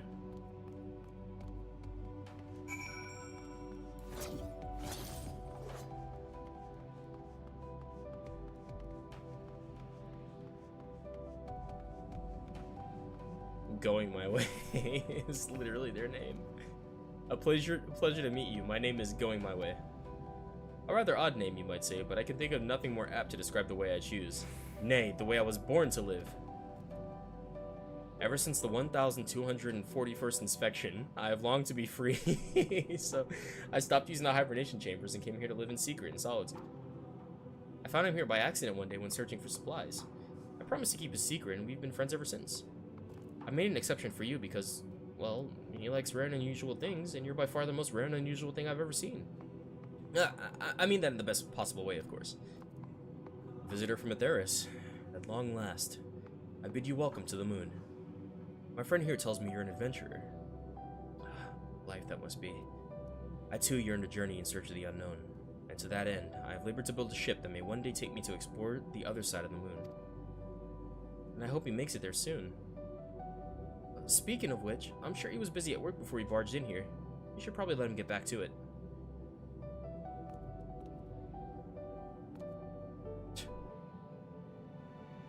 Naming Way is like, they look like me, but I am much shorter. See, I don't know if this Naming Way is... So Naming Way was in FF3, I think it was? I guess it could have been 4 as well, but basically Naming Way in one of the old games allowed you to rename your character. So I don't know if Naming Way is going to make like a guest appearance in 14 outside of this minion, but it would be hilarious. You get this minion from the Eorzea Encyclopedia Book 1, by the way, which I think was written around Stormblood time or Shadowbringers time, so I guess it's not necessarily supposed to be a little hint to Endwalker stuff, but it would just be funny.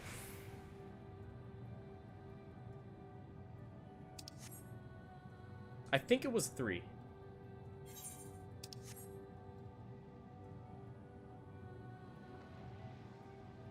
Loving Ways Darling. What the fuck is this?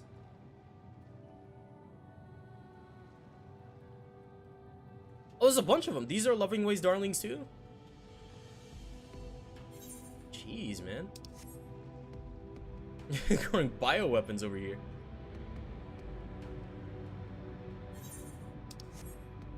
Alright. Oh, interesting. So there's some Allegan security bots also on the moon. I mean, like, they're inanimate. They have no reason to die, you know? I mean, I guess organic life can survive up here, but still. Well, this is cool as fuck, man.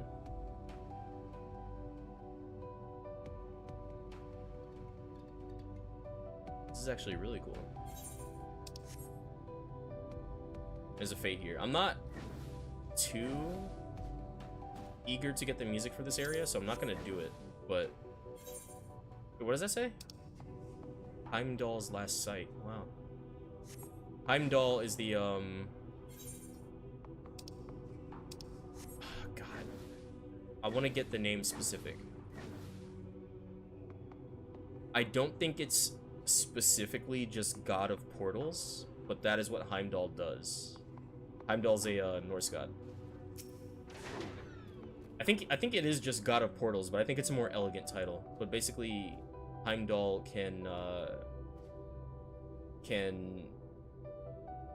freely open doors into each realm. So I'm guessing the ship must be called Heimdall. The crash site is just ahead. Find anything that may prove useful. I'd be grateful if you could retrieve it for me. Onward then. After you. Oh, fuck off.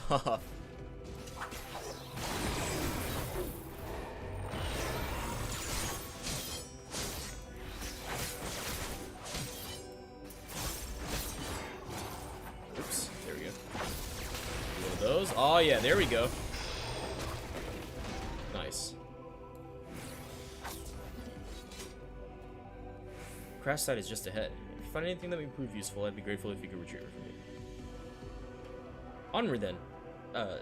After you.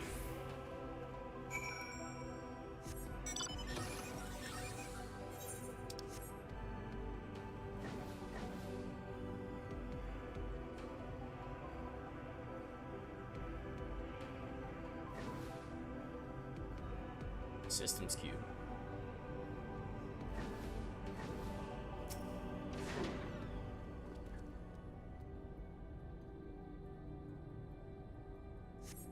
This apparatus is offline, but appears to be transportable. You placed it in your ambiguously sized bag. Oh god.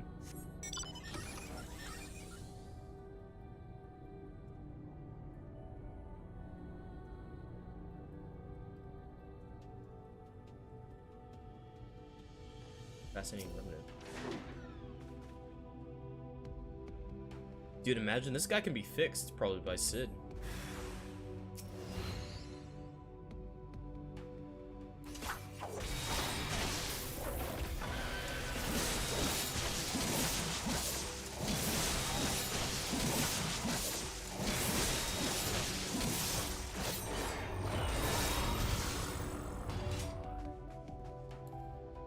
Okay, so it probably cannot be fixed by Sid, but imagine if it could.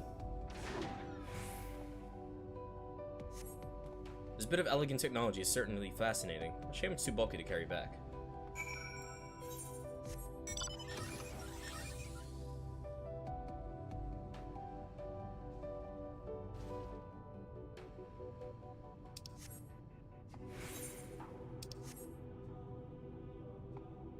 I'm coming, Mr. Brusque.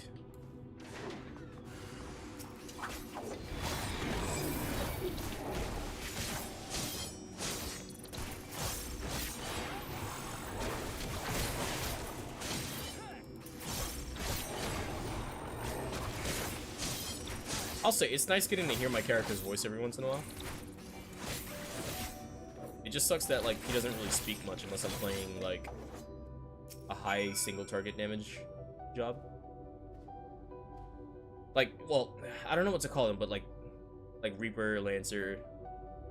I feel like I never hear my character's voice whenever I play Ninja. He does speak, he says stuff, it's just, it's very rare. A moment longer and that drone would have alerted more. Now, did you find anything of interest? Oh, well, let me have a look. No, you're right. I must wait until we get back. Okay, now let's head down to...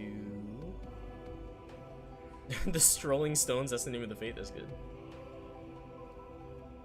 Okay, it's gonna be a little bit of a trek, it looks like. It might be faster to just... Let's see. I don't know if I can go from there. I'll try it, but... Knowing this game.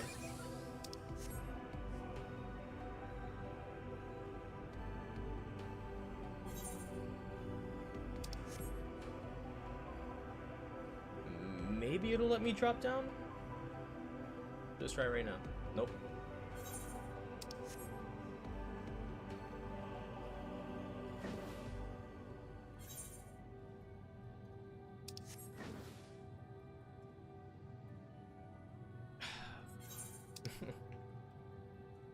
Alright, so I'm gonna have to fly on Argus.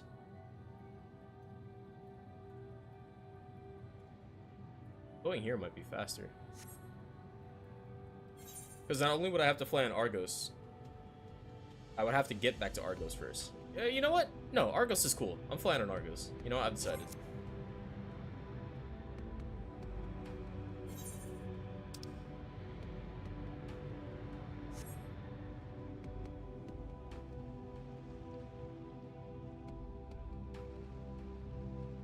Damn, it's so crazy, man. All of like the negative energy that Zodiac was emanating is still radiating out of the center of the fucking moon.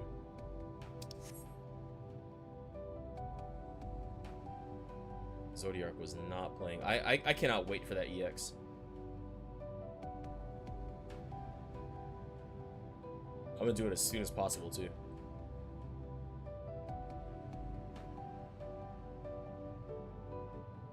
It'd be nice doing a more current EX as well. No, I'm like, the EXs are, I mean, some of them are easy. They're like, I mean, they're not the hardest content in the game, obviously. Like, but they're all like interesting in their own rights, and you know, some of them are a bit more difficult than others. But it'd be nice to do an EX like while the gear is not insanely stronger than it. You know, like an EX where we will actually see all the mechanics, and you know, it'll take a bit. And you could just do mine content for that, but it'd be nice to like do it while it's current, you know? That's what I'm excited for.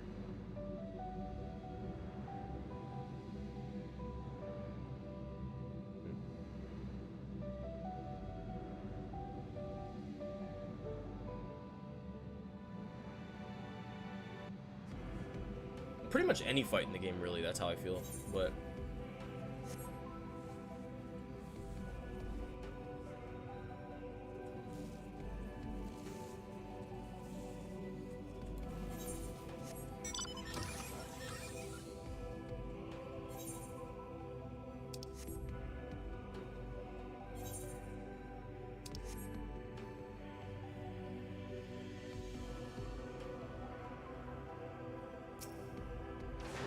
I'm here to help.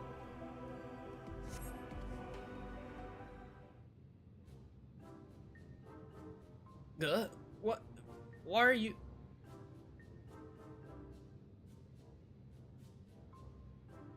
I'm not slacking. I passed out after a Weeper ambushed me. Yes, that's definitely what happened. If you're looking for the others, they want to head to serve at the Chlorophyst Grot in the area around the Cradle of Darkness. Why do I know that? That name sounds familiar. I'd get them myself, but I'm much too late. That is exhausted from my encounter with the Weeper. Cradle of Darkness. Cradle of Darkness. That shit sounds like something. Cradle of Darkness. I don't want to look it up in case it becomes relevant. Oh no, they were underground. I don't want to look it up in case it becomes relevant. Later.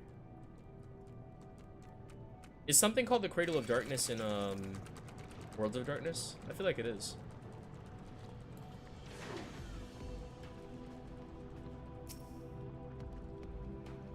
Mining makes me so sleepy. I must stay awake.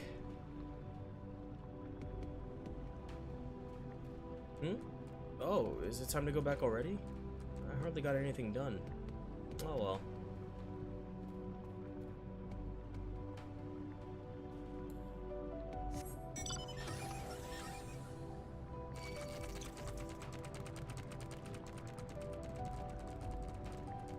Oh, Mr. Preoccupied?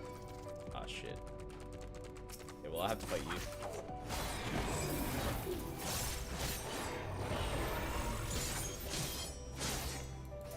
Leave me alone.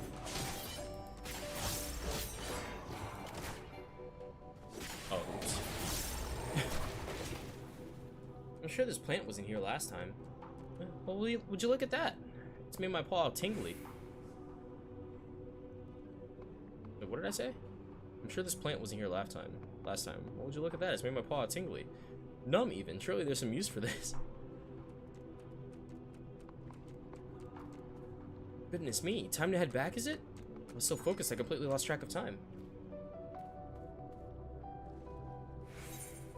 Alright, and then there's one more quest over there.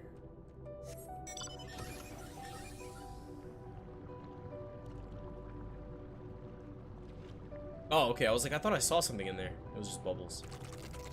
Excuse me.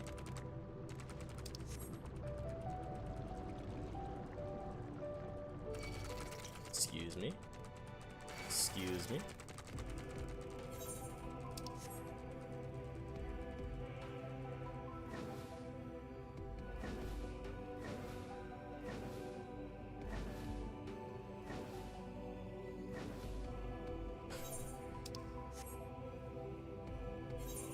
Are they in the, like, walkway underground? Nope, there they are. Staring into the... into the dark abyss. About to fall into the dark abyss. This hole sure is deep. Drop a rock in there and you'll never hear it hit the bottom. Oh, it's you. Is something the matter?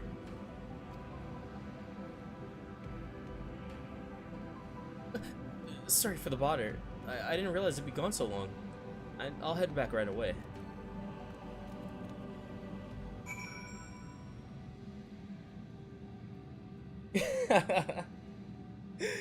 What's up, Jonah? Yeah, pudding ways. I felt so bad. Early on, Jay was like, That shouldn't be crying. Hey, what's up, Tate? I'm pudding weight, sir. Expecting an answer. That shit was good.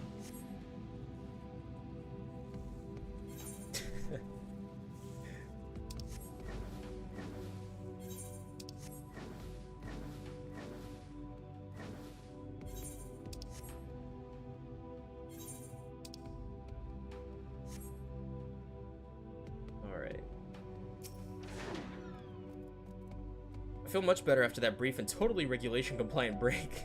Let's head back and sift through the spoils of our expedition.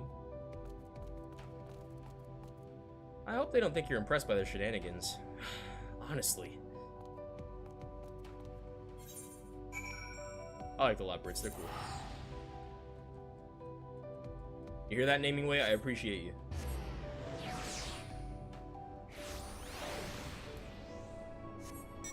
Alright, let's turn in the Ether Current quest first. Oh shit, I forgot about this quest. I completely forgot about that one. Safe at last. Now show me what you found. This? This is an elegant decryption unit.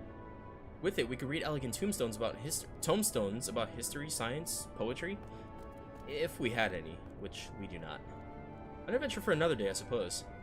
Nevertheless, I'm deeply excited by the prospect, as I'm sure you can tell. You have my heartfelt gratitude. Awesome.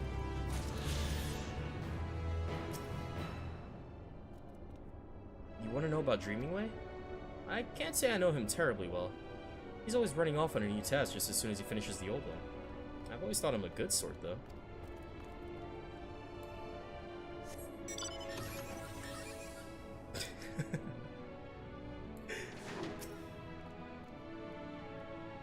Dreaming Way? He can do anything he sets his mind to. He doesn't complain about getting his paws dirty either. That said, I'm not sure I can think of anything he's particularly gifted at. Aw, shit. I like him already. Jack of all trades. Master of none, though.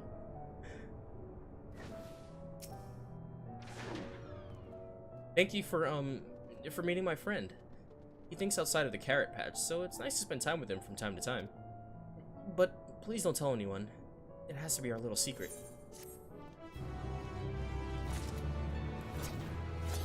Alright, I won't.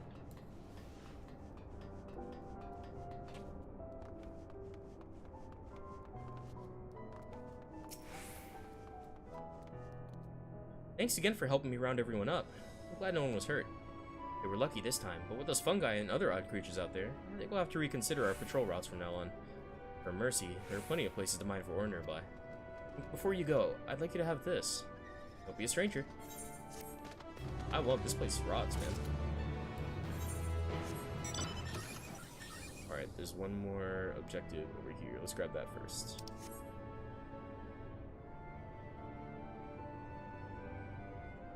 I hope there is. Oh, okay. I was like...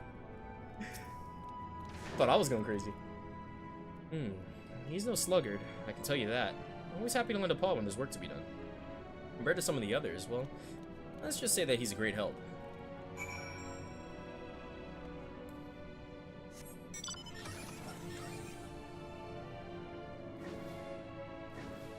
Alright, Dreaming Way.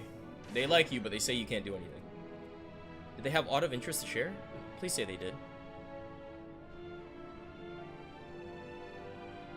It's more or less what I expected, I suppose. Nice enough, but in no way gifted. Perhaps I was never meant to dream. It's never too late to dream. You really think so? Goodness, people are truly as kind as they say. In that case, I promise not to give up until I've found my dream, even if it's the last thing I do. That got grim. Let's exhaust our other options before we go for anything potentially lethal, shall we?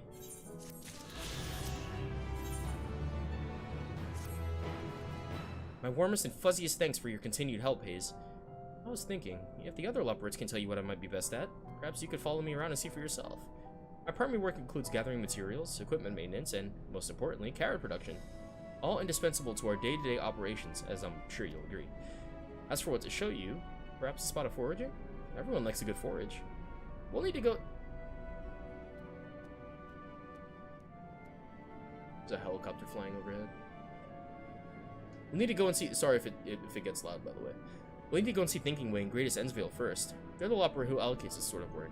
I hate to step on any toes.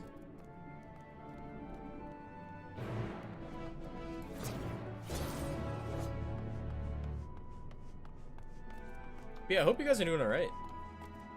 Having a chill day and enjoying the day as much as I am. It's been pretty relaxing. I haven't done anything crazy. Welcome back. I take it you have a Daphne for me. Or what's left of one, I suppose. Oh, goodness. Apologies, I've never seen one this close before.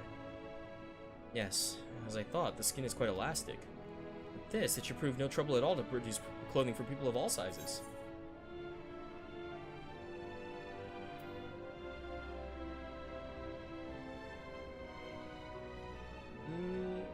I mean, is it translucent? I didn't know it was. It didn't seem translucent.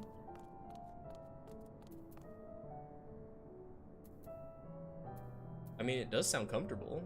I'm not gonna lie to him.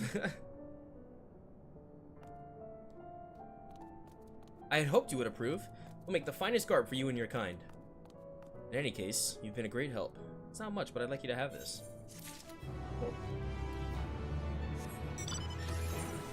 You know, if I had a nickel for every time an NPC said it's not much, but I'd like you to have this after we finish the quest.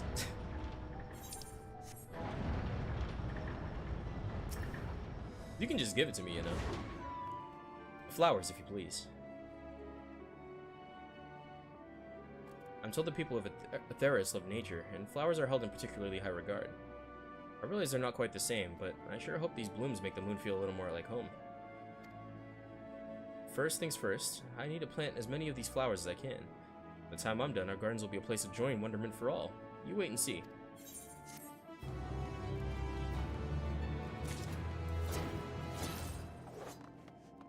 It'd be actually kind of cool if we could see like the mushrooms that we gathered like around the ship. I see you have a rather special companion today, Dreaming Way. What's the occasion? Oh, nothing of import. He's simply here to observe me as I go about my day. Speaking of which, are there any tasks in need of doing? As a matter of fact, there are. Building Way is in need of more crystals. You perchance mind some? But of course. I suppose they want the usual assortment. Right then, it's off to Valles Vulneris. I'll go on ahead and look for suitable deposit of crystals.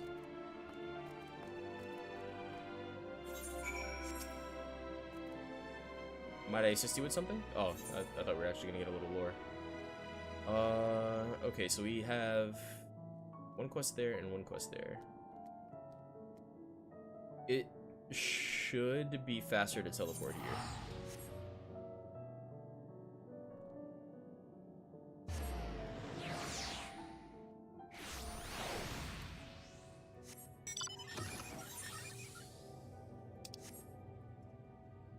Still gonna be a little bit of a journey though.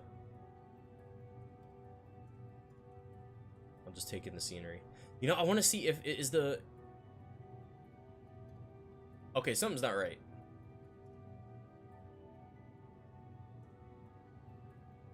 It's not supposed to be like that. Like, am I tripping? Somebody said day-night cycle, but I don't think it's supposed to be like that. I feel like the PNG is missing or something. I almost want to restart my game. I'm gonna do just that, actually. Yeah, it's just missing. I'm gonna restart my game. Actually, yeah, I'll do that one. There you go, I'm still here.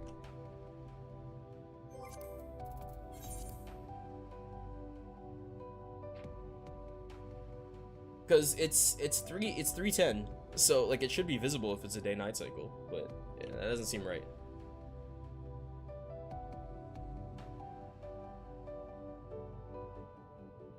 Oh, really?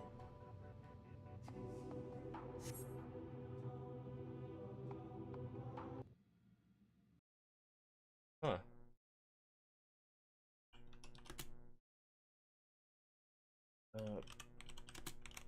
I want to like.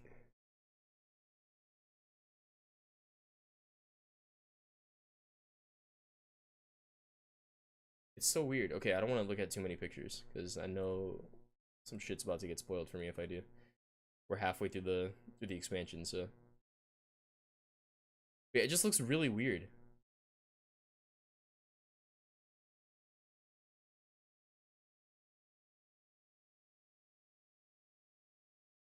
You do too?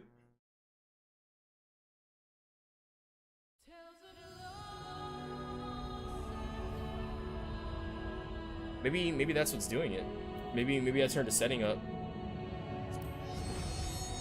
and it deleted the moon. I guess I'm Gru.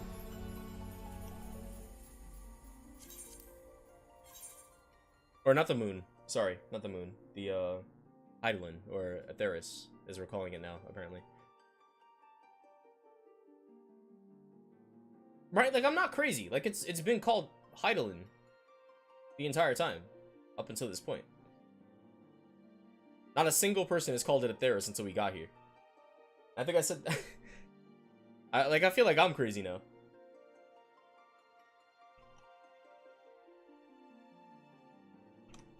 There we go.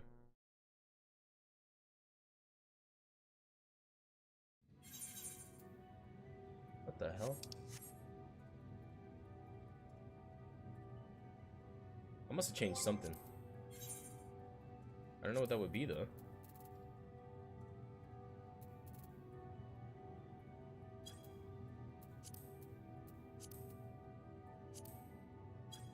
I didn't like change any of these. I only changed like two settings.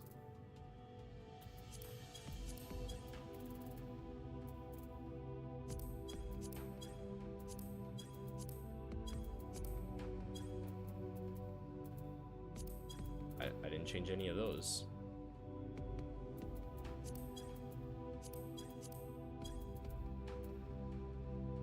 Huh. Maybe. Oh, yeah, that's only for cinematics, so yeah, that wouldn't do anything.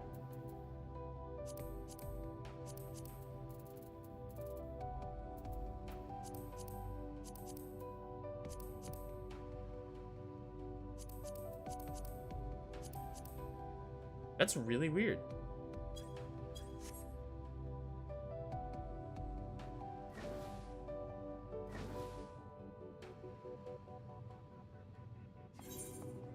I don't know, man. Maybe the final days are happening a lot faster than we thought. What the fuck happened to the planet?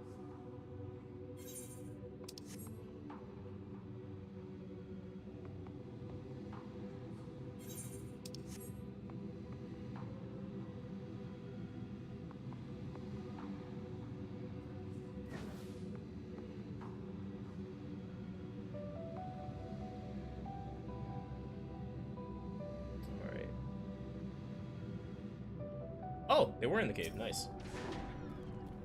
Aha! You found me! Truth be told, while I was waiting, I felt an itch to get started, and before I knew it, I'd gathered all the crystals building away we'll need. I have a feeling he could use some sand as well, though, so why not collect it while we're here? I'm sure one bit of gray sand looks much like the rest to you, but trust me, the gray sand here is the best. It's simple enough work, so would you care to join me? You didn't even have to ask. All I want to do is craft. Splendid. I'll let you have the deposits right outside the grot. These are always so delightfully gritty.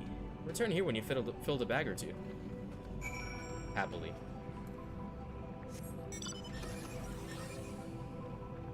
Oh, wait, like... Oh, but above us. Okay, so I gotta go up here first.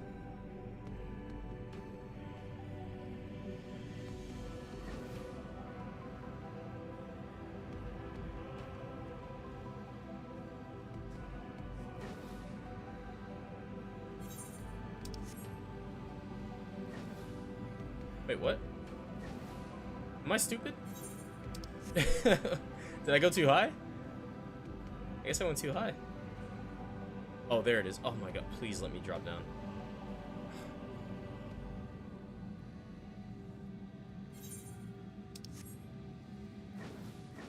I'm gonna go do this objective while I'm up here.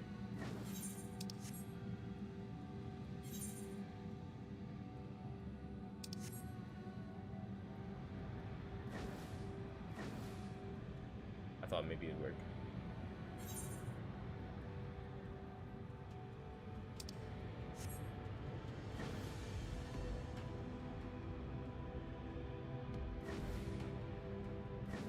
Oh my god, please let me cross over. I just want to cross over to the other side, please.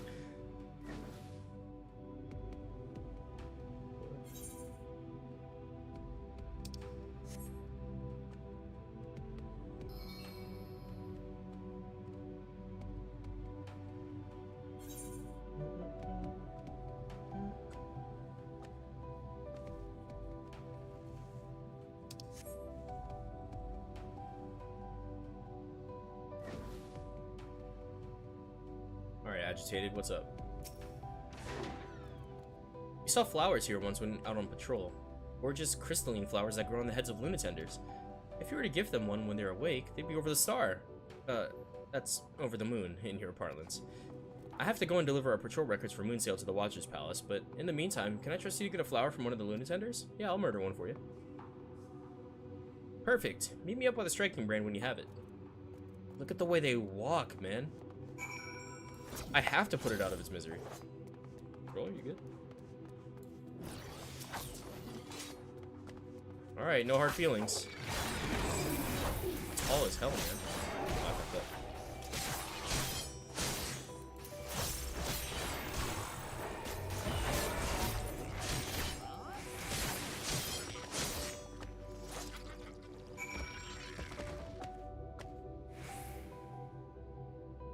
They look like they're in a bodysuit. That did not feel okay.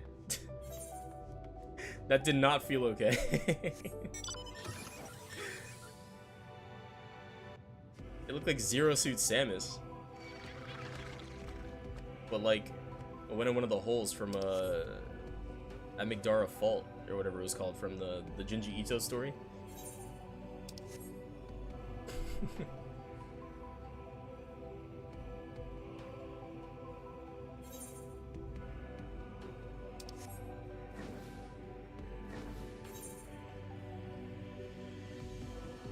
This is my hole. It was made for me. If you guys don't read Ito and like horror, you need to rectify that like right now, by the way. There's only one story of his that I will never read again. The only reason why I read it the first time is because I didn't anticipate what the oh, I ran right past it the entire time. I didn't anticipate what the oh my god. There's no fucking way. How did I get over here last time? Is there a bridge? There's a bridge, it's back down there.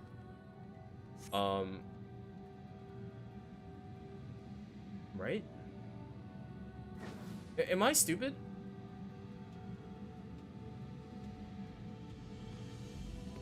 Right, okay, it goes in there, that's the cave. And then the cave spits us out like over here somewhere, right? But I didn't know what the shock page was gonna be in that story. And it was a story where here it is. Okay. It was a story where the girl lives in a house with her father and brother. I mean, you know, obviously.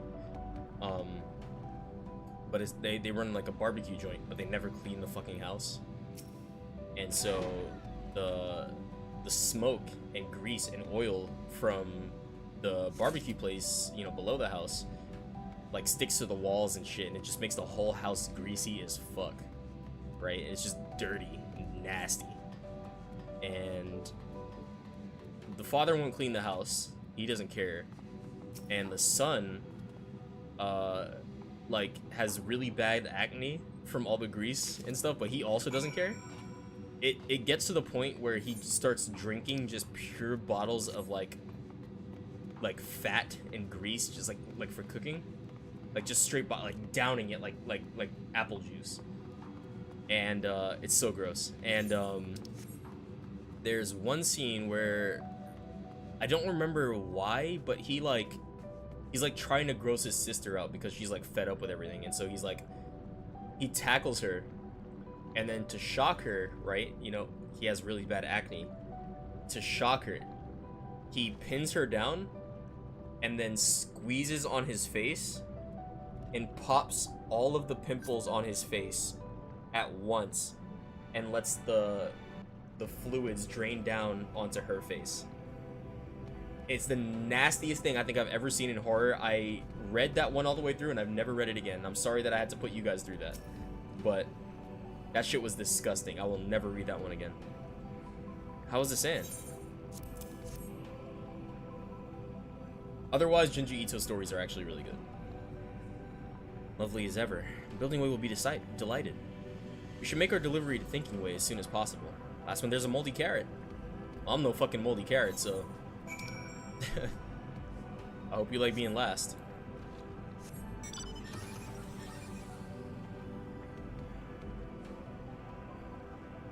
But yeah, I think, damn, what is my favorite one?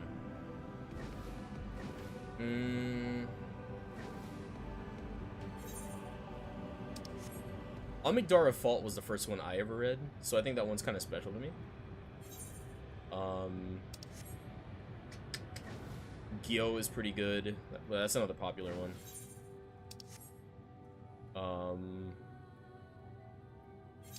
Oh fuck, what's it called? The one with the planet.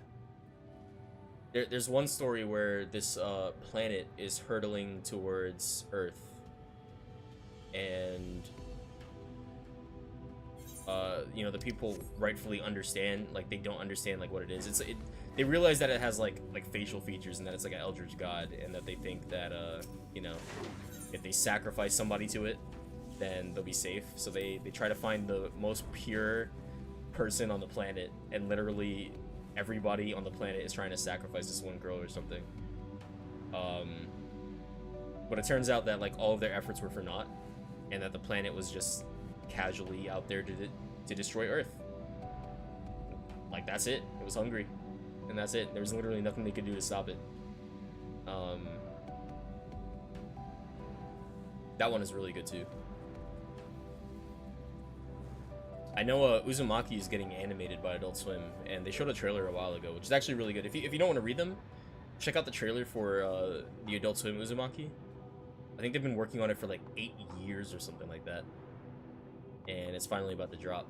So I'm really excited for it. In fact, I think it's dropping this month, right? I think it's dropping this month. But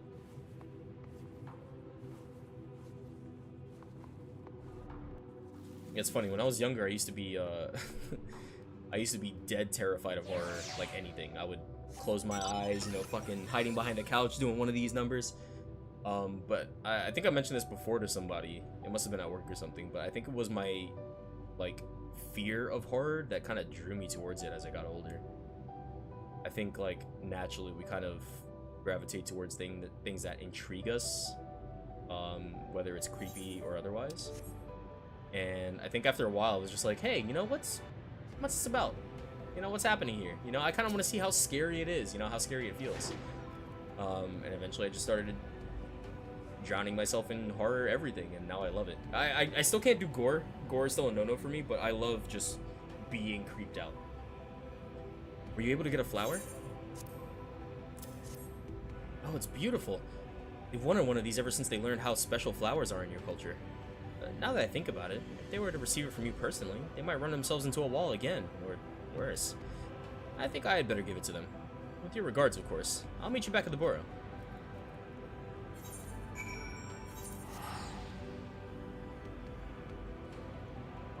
That being said, I think I need to play more horror games. Because I've only played 2 horror games to completion. The Evil Within 2 was one of them. Shit, I don't know. It must only be one. As it happens, it's a good thing you didn't go with me to give them that flower. Just hearing it was from you, nearly made them faint dead away. Perhaps I should have waited a bit longer after they woke up. In any case, I hope you'll visit us again. If we can ever break their cycle of excitement and self-injury, I'm sure they'd be delighted to meet you.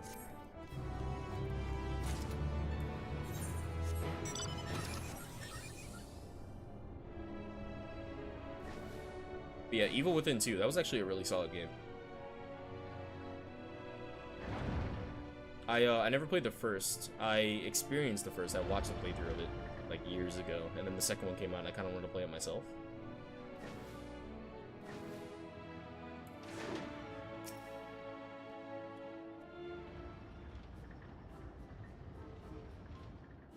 Ah, that was efficient. Did you manage to procure what I asked for? And more.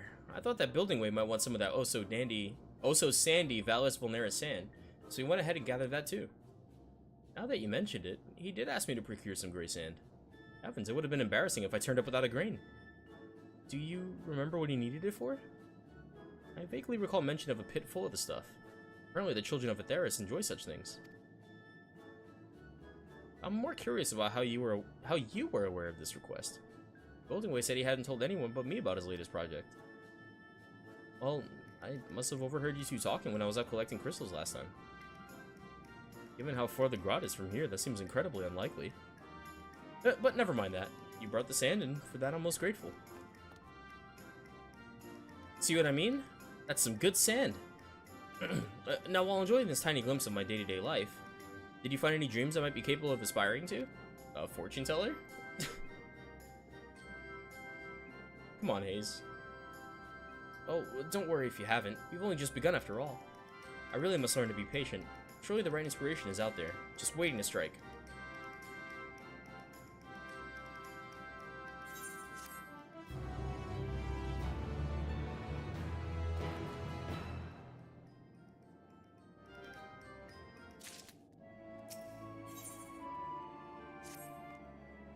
Let's waste no time in continuing our work, shall we, Hayes? Thinking, wait, have you any other jobs for me? I suppose there's a caretaker that wants for repairing. If I recall correctly, the particular parts you need will be over at Heimdall's last site. I'll get right to it. Alright, we're going to Heimdall. Looks like you're on maintenance duty. Join me at Heimdall's last site as quickly as you can.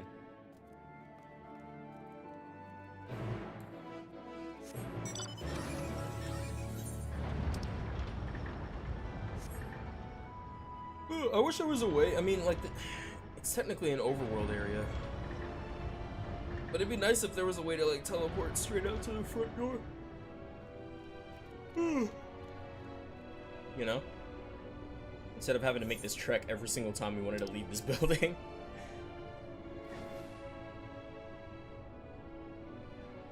It'd be nice.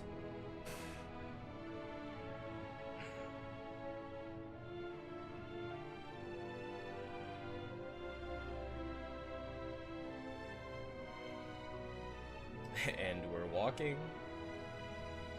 And we're walking. And we're walking. See, if I didn't have the writing map, this shit would be miserable, man.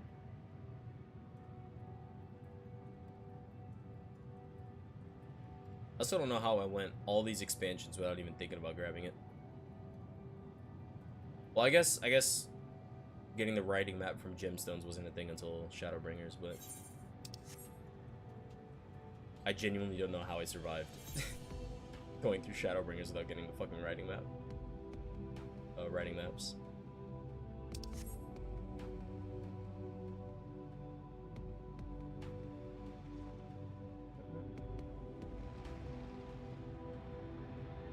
Does our planet return?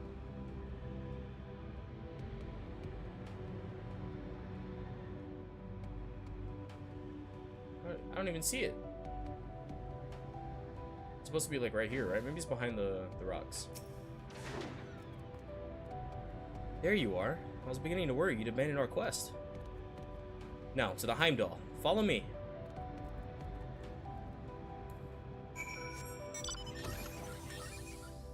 Excuse me, gentlemen.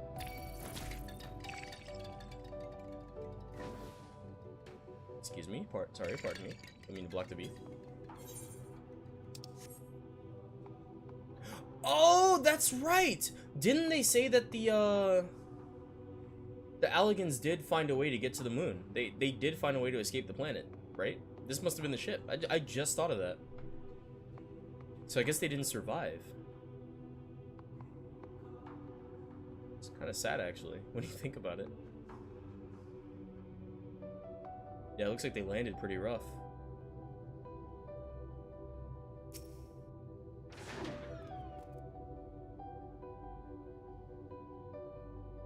And it seems no one else is saying anything about it. Really? That's really weird. I genuinely, last session, it was always there. I don't know if it's like a story thing, but it's really weird. I don't know. I mean, like I said, I installed the new GPU. I don't know if maybe, I mean, I doubt it. It's rendering the rest of the game fine. So I'm guessing that the planet is just a PNG, kind of like overlaid on the background. If we go into another area that has something like that, and that's also missing, then we'll know there's an issue.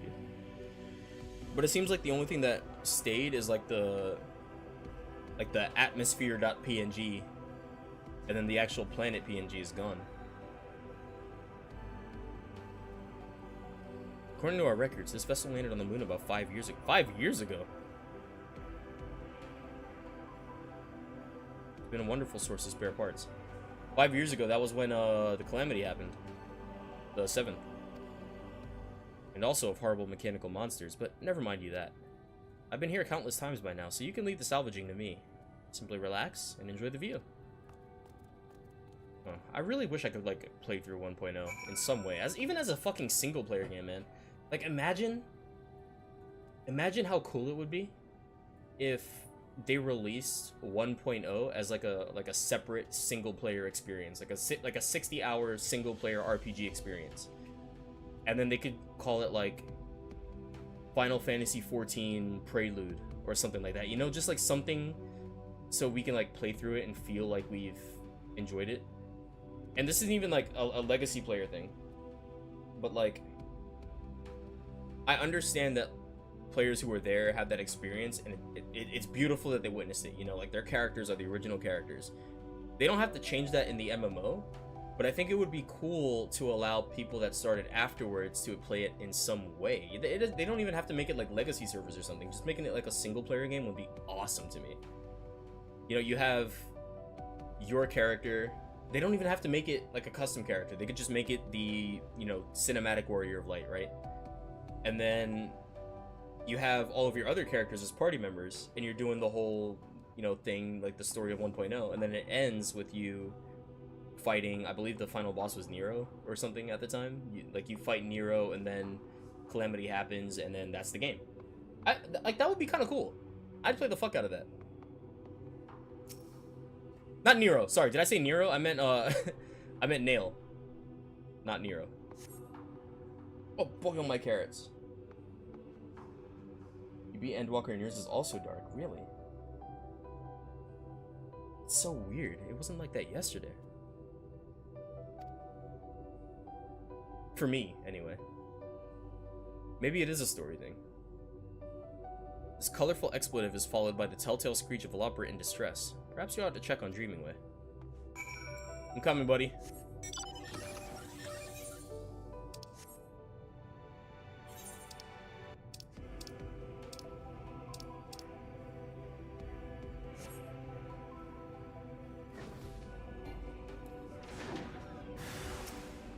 Get off of them.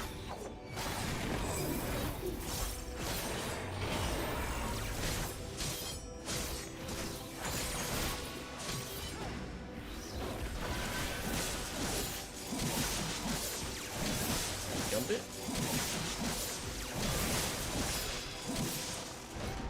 You alright?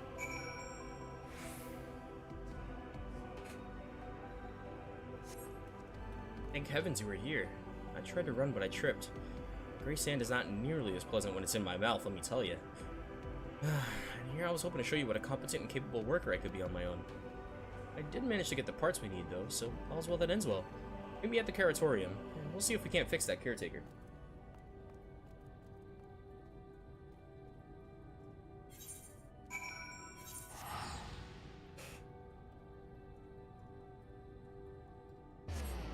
Look at it in the distance. Beautiful.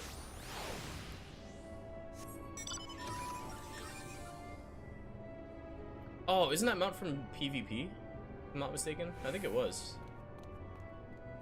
In fact, isn't it the current one?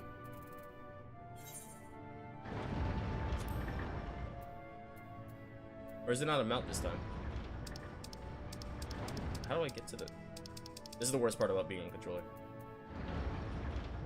Okay, I'm gonna figure this out. There we go. Maybe it's not from PvP. Because that's the reward this week. Or this season. The last season's reward was it was a jagged doll. Jagged doll? It was the dudes with one arm, you know, from FF13, I think was their first appearance. As you can see, this is the caretaker that needs our attentions. The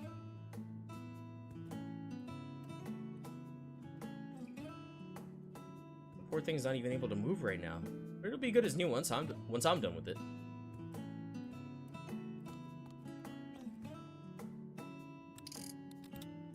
fucking mechanic, too. Drift this over there, stick the thingamabob in the what's-it, and...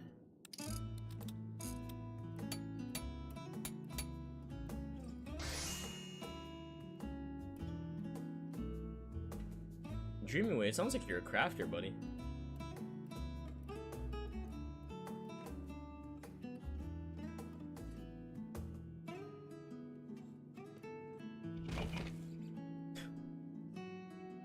Restored to pristine condition in no time at all.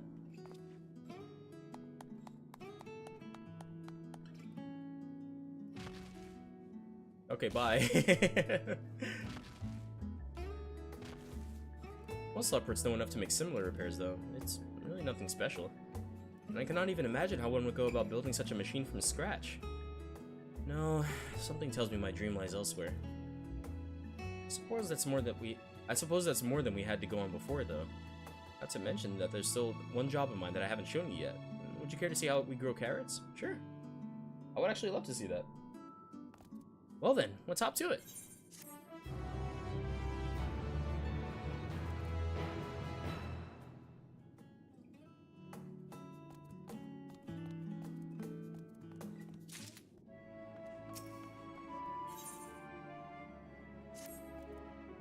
Well, Hayes, are you excited to learn about the wonderful world of carrot cultivation? Not that there's a lot to it, truth be told. We simply place the seeds in the machine, water them, and then reap the sweet rewards. It's so easy that that anyone could do it. As far as I know, you're an anyone. Why not try it for yourself? Oh, yeah, actually. Oh, completing menial tasks is so much more fun with friends. Great, take these seeds and follow me. I do believe there's an open creation station nearby. Wait, so they just think them into existence? I guess that makes sense. They use creation magic, right?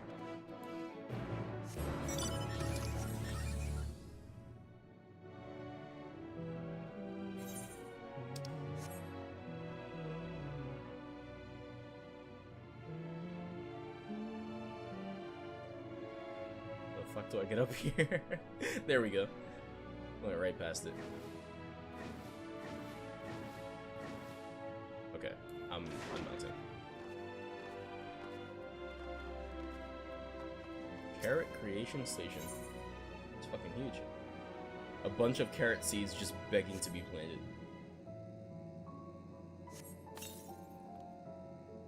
That carefree tossing motion of yours seems to have scattered the seeds nicely.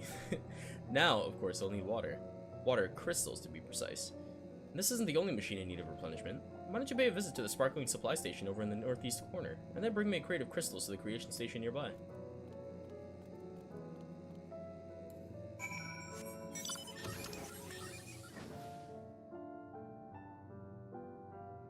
You know what?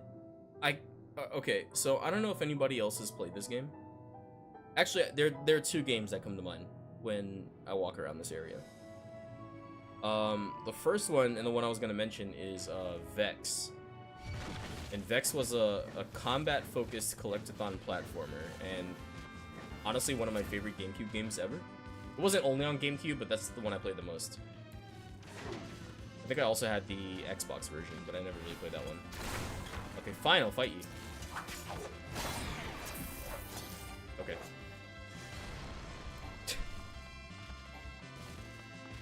Bring your ass.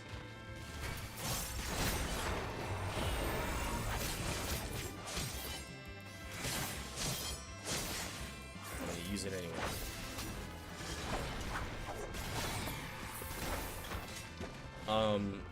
But there's a level in Vex. I think it's the third, not level, the world. I think it's the third world, but it's a world like the entire world is some giant's house, and it's the coolest thing, right? So it's some giant's house, and you're walking around like, you know, just like the floor of his house, or you can't stay on the floor too long. I think there's like a dog that will attack you or something like that, but there's the floor of his house, and then like the platforming is like on the scaffolding and like a sink with all the dishes and shit. But it just kind of reminds me of, or this area kind of reminds me of how I felt doing that as a kid, because I think it's the coolest world in the game. And then the other game that does this is a shooter called Fur Fighters. That should be enough to make our carrots grow nice and big. and the machine converts them into water bit by bit, so we never need to worry about this. We never need to worry that the seedlings are too wet or too dry. Don't you just love that sound? What? Did you not hear that tone just now? It's telling us there are carrots ready for harvesting. We're not at this station, but I'm certain I heard the joyous sound of 2 ripened carrots. You may as well see this through to the end. Pulling them is the best part. They don't... We don't grab them here? Why wouldn't we grab them here? We put them here. Okay. But in Fur Fighters, there is a world. Each world is like 3 like larger levels. So there's like a hub area, right? And then the hub area connects to 3 larger levels, and then the last one is a boss fight in Fur Fighters. And it's really hard to say single world because the levels in Fur Fighters are so goddamn big and long that they feel like worlds in and of themselves. But there's one called like the Land of the Dinosaurs or something like that. And it's literally just dinosaurs but in a modern setting, right? And so one of the levels, actually all of the levels, are you going through their house, but you're just going to different rooms. That's how big they are. And that's another one where it kind of reminds me of this, where it's just like everything is so big because it was made for like a tall species. And we feel like rodents on the ground or something.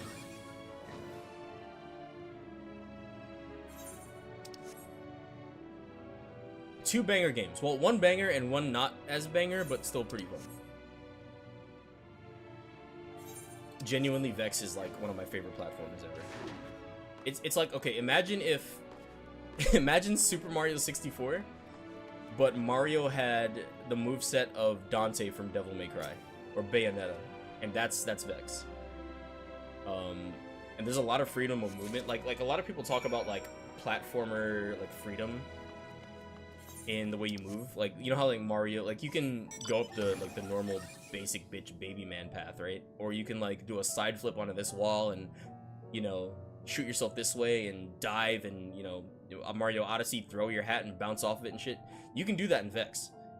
A lot of the obstacles in Vex, they have legit ways to do them, but if you use your moveset accurately, then you can kind of cheese it. In fact, there's one specific instance, and I've always gotten it this way. I can't think of a way that I've got, or I can't think of the legit way to get it, if there even is one. But there's a power-up, a permanent power-up that you get, where it's a token that when you grab, it'll turn your body into fire, right? And you can use it to walk through lava. Well, the way I've always gotten that was by hitting, there's like these flames in this shrine, and I would hit the flames, and I would like use the hit, because every time like Vex gets hit by fire, it'll like launch him like a ball. It's really weird. But I would use that launch and I would aim it perfectly so I would be on the ledge. To this day, whenever I replay that game, that's the only way I can get that token. And if you do it that way, you can get it like extremely early, like as you start the game. But yeah, that game is fucking fire. Do I smell carrots? That was rhetorical. It definitely smells like carrots in here.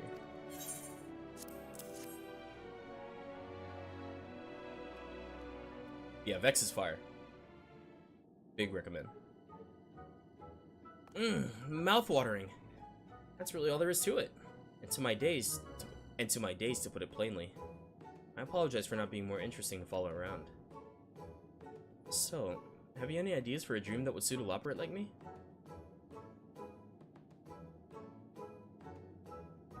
Yes.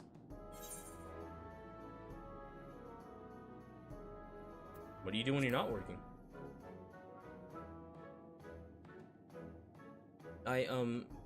What do I do? It seems it just wasn't meant to be. I should never have taken such an extraordinary name, being so very ordinary myself. Only I had some sort of skill to set me apart from the others. But aside from hearing things no one else does, I suppose.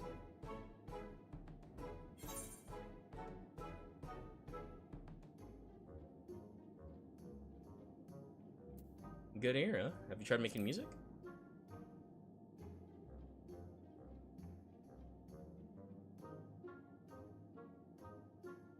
Oh, I've read about this music of yours, though I'm afraid I can't make heads nor tails of the notation. do you really think I could learn how to create something so inscrutable? What are you two up to? Hayes was just suggesting that I put the dream in Dreaming Way through the through the pursuit of music. Music? I can't say I'm familiar.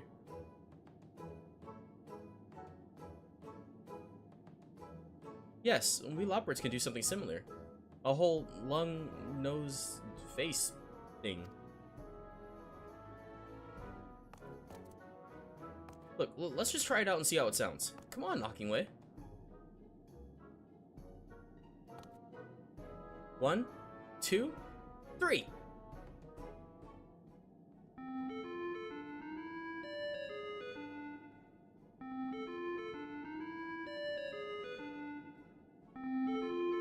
Yeah. Hey. Yeah. Goodness, that's terribly fun. I must confess, humming in tandem has a certain charm that snorting or shrieking does not. I'd be interested in more such music, I dare say. Then that will be my dream, bringing joy to the others through music. Who knows? Perhaps I can inspire others to pursue their own dreams too.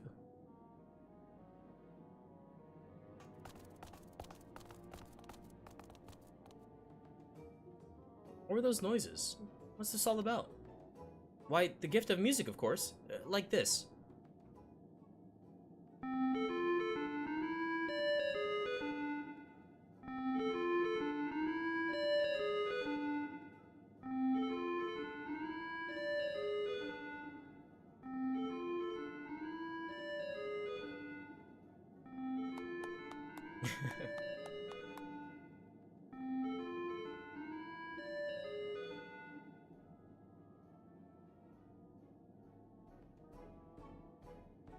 You tired? Damn. What are you doing, man? I think that might be enough musicking for one day. I don't know how I'll ever thank you, Hayes. You've changed my life. Finally, I can hold my head high knowing that my heart will guide my way forward. Sora? Dreaming Way has a dream.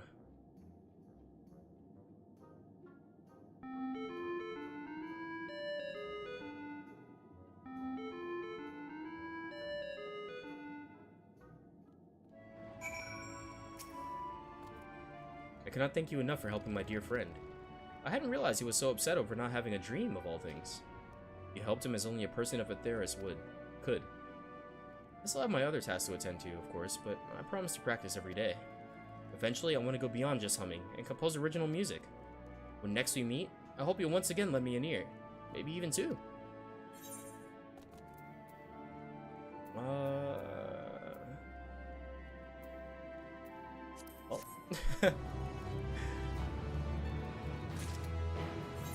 Alright. MSQ time. I didn't level up from that? Hold on. How much XP do I need? Literally, like, less than 15k. Alright, hold on.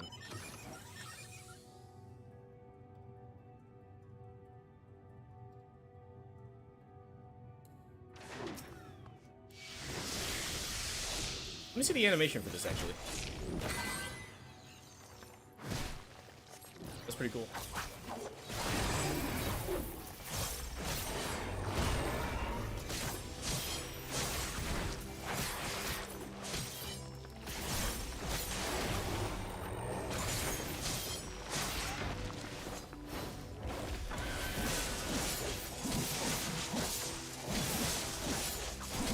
Very exciting stream. Killing mobs for XP.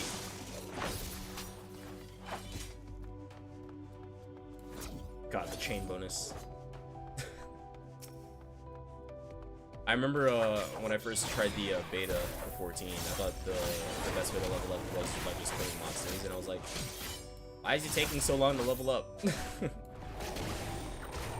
I mean, back then, though, the level cap was like 30 or something.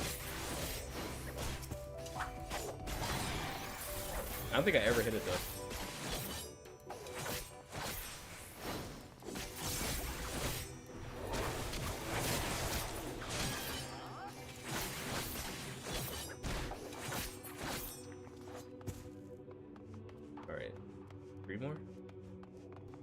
Excuse me. Or you two?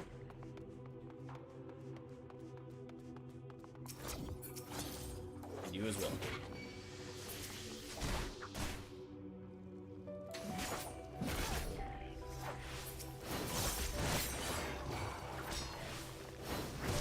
Oh god, where are my buttons? Ah!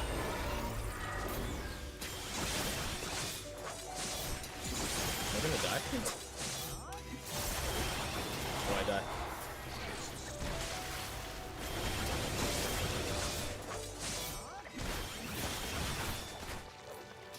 No, please. I want to live.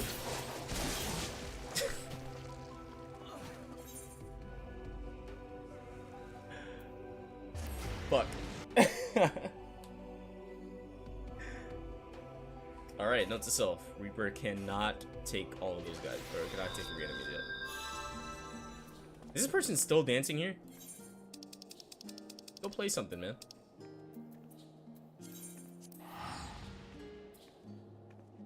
Alright.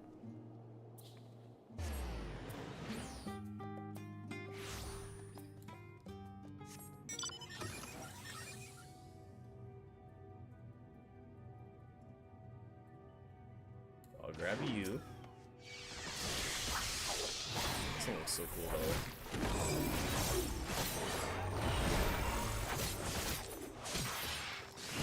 I mean, I know it's the same as the enemies in Amarok, but...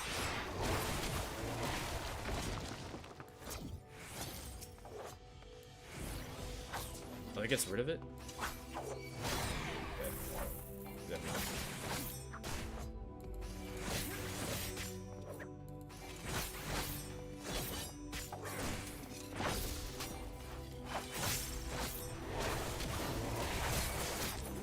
Nope, I'm done. I'm not done. You piece of shit.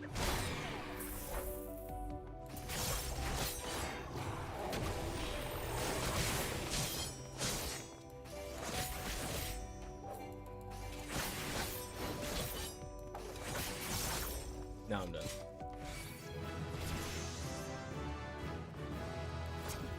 Enhanced Arcane Crest. Death Scythe Mastery 2. What do these do? Grants Crest of Time return to self and nearby party members. Wow. It didn't do that before, did it? Okay. No, it did. Oh, when the barrier is completely absorbed, it does a regen. Oh, I guess maybe that's what it does now. Maybe that's what it does now. Grants Crest of Time returned to self and nearby party members, gradually restoring HP over time. This effect is only granted when the Crest of Time borrowed barrier is completely absorbed. Okay, so that's what it does now. That's pretty cool. Okay, so it definitely didn't do that before. And then Death Scythe Mastery. Okay, it's just potency increases. Nothing crazy. But what is crazy is that I can actually get rid of this shit now. And equip my Reaper and stuff.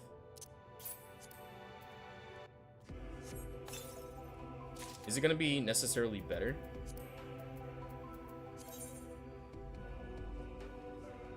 It's not enough of a difference, but it is a difference. To be honest with you, I don't even think I want to use it. It's just like negligible increases.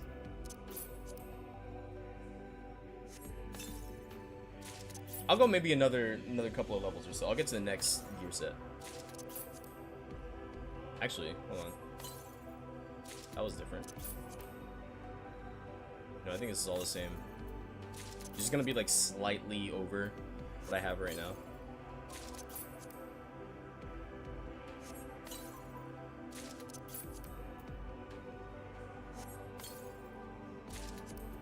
Let's see. It is technically better. Oh, but look at the direct hit rate. Oh, but look at the determination.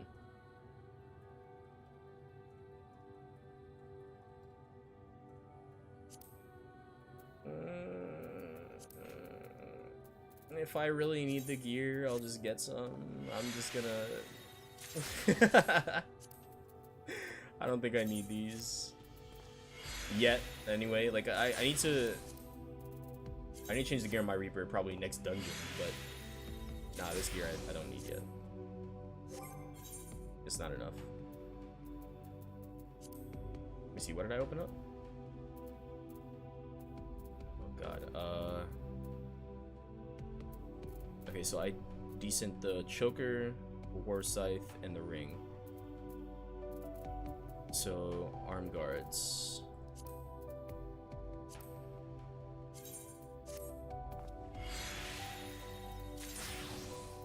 What's after arm guards? Boots.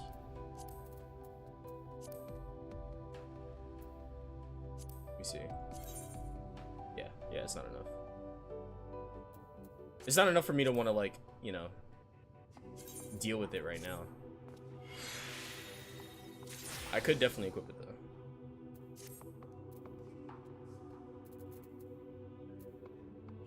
Let's see. Boots, ring, ear cuffs. Don't hide from me. And you're around here somewhere.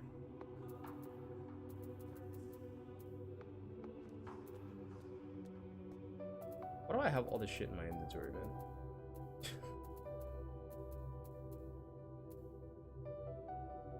I really gotta get all my jobs to 90. So I can just be like, alright, all of this, trash. If it's not level 90, I'm not using it.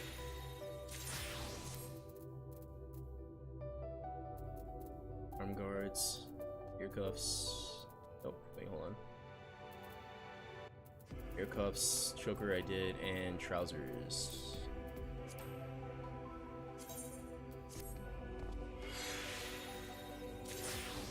Alright.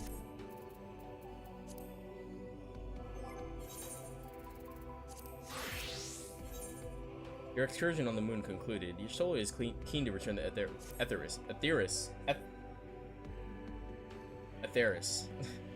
With the Loporrits in Urianje's capable hands, we needn't worry about affairs here in our absence. Knowing now the face of their earthly collaborators, there's much to discuss with Alphino and the others. Let us return to the Tower of Babel. Our battle for the star will soon begin in earnest, and we must be prepared. Where is the star?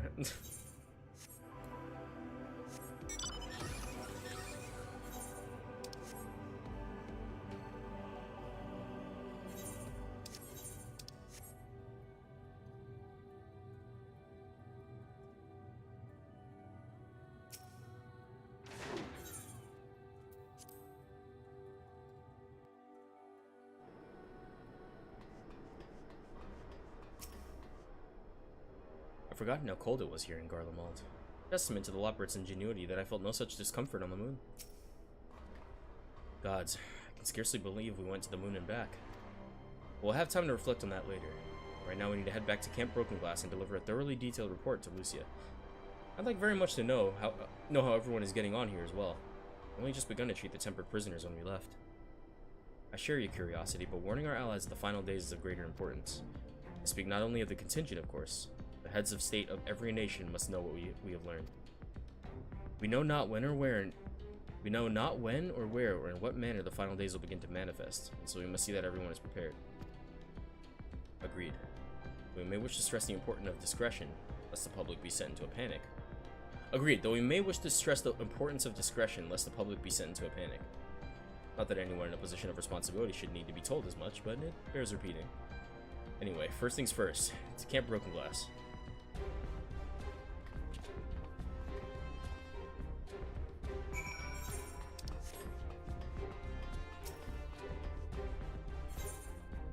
Alright, while I'm here, I'm gonna grab the ether currents. I think I should be able to get them all. I have the whole area explored, so. Let me see, where was it again? It's under collection now, right? Yeah. 368 yalms to the south. Bet. How the hell do you get out of this place? There we go, okay. 368 yalms south.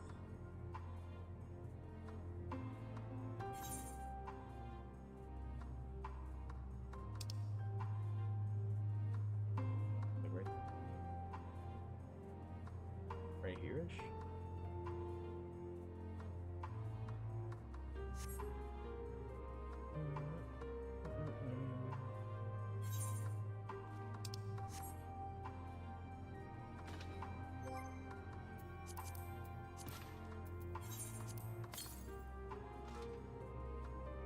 244 to the west.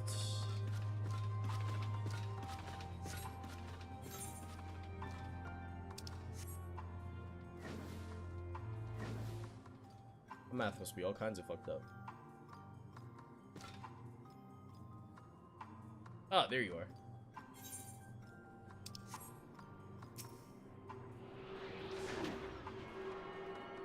Let's get that one.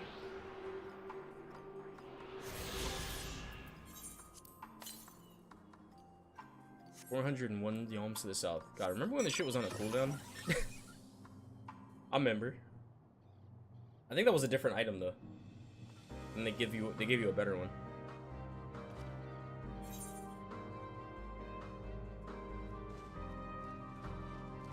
Alright, 401 to the south. That puts us like here. I think. That puts us like right there.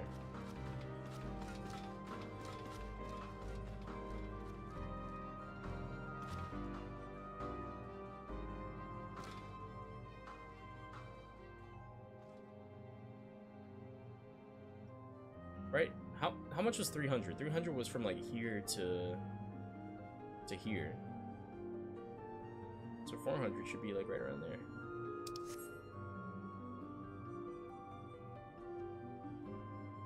I'm gonna go and see if I'm right.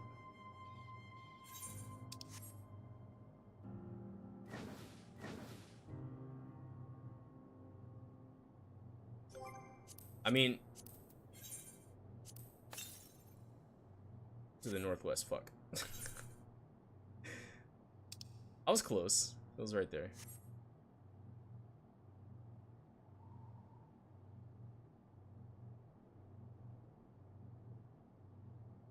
It's gonna aggro on me. Thank God.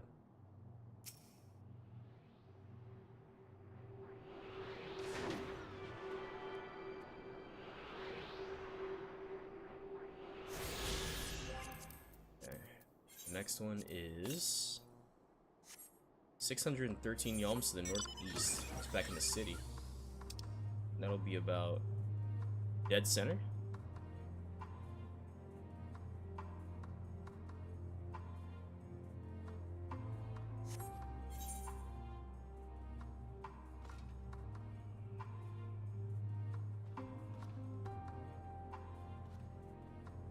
We only need a 4 or more, right? No. Must have needed 5.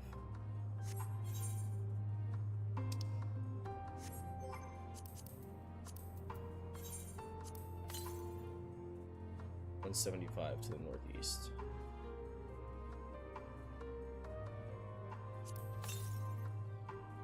Oh, there it is.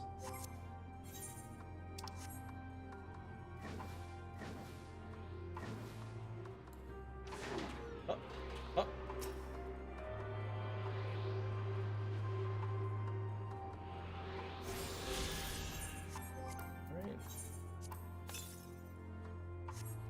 376 to the southeast.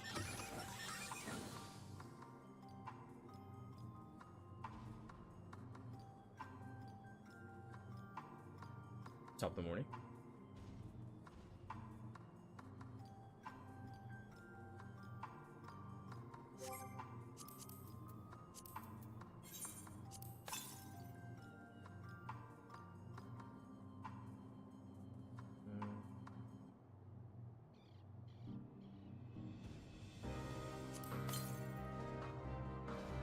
South.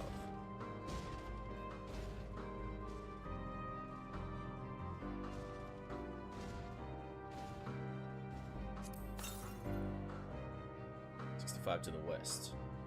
Oh, there you are. Excuse me, sir.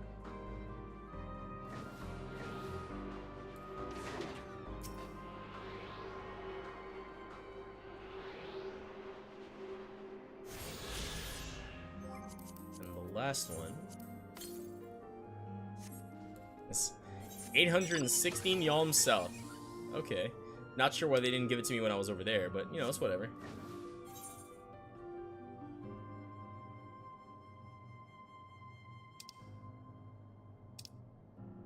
Be good to fly.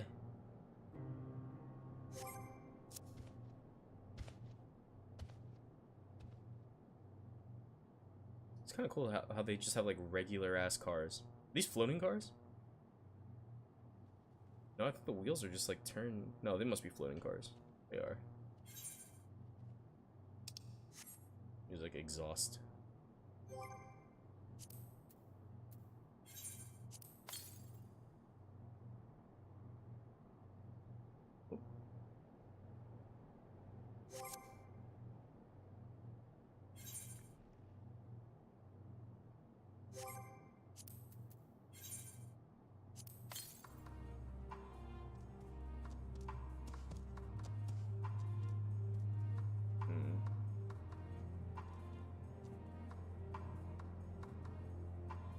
Is it behind there?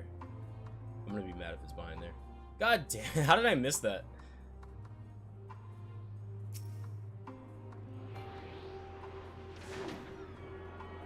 Nice.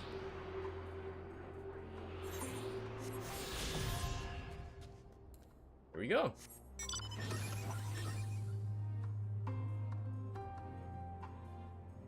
I have the writing map and everything, right? So, isn't that...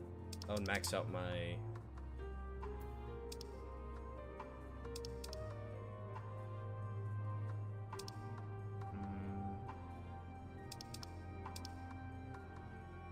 Yeah, I guess it is maxed out. So the other areas I don't have the writing maps for, so the ground speed is not maxed out, but I think that's just as fast as you can go on the ground. But flying is always faster.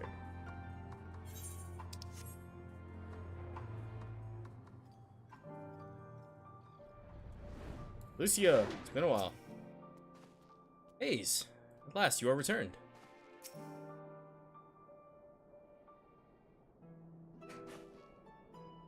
It's good to see you all again. No worse for your lunar adventure, I hope. We've done what we can for now. Believe me, we intend to tell you all about it. But before we do, might you tell us what's become of Garlemald in our absence? We succeeded in subduing the tempered inside the Tower of Babel. We took many alive, but combined with those who are already in our custody, the number requiring care has grown exponentially. The inclement conditions have made it difficult, if not impossible, to treat them all here, and so we have petitioned the aid of the allied nations. Some are, understandably, hesitant to proffer assistance, particularly those that were but recently subject to imperial occupation. That said, several others have agreed to grant them refuge for treatment. With the assistance of your fellow scions, we endeavor to see them safely transported and subsequently cured of their tempering. Will all of the tempered be relocated? Not all, no. We have sufficient shelters to attend to those whose treatment has begun, and enough healers have volunteered to remain until their patients have recovered. Euless is one such patient, though he is not yet fit to receive visitors. Truth be told, it was a miracle he and those in his company were not harmed in the chaos. Not for Alphino and Alizé's timely assistance, I dare say none of them would be with us today.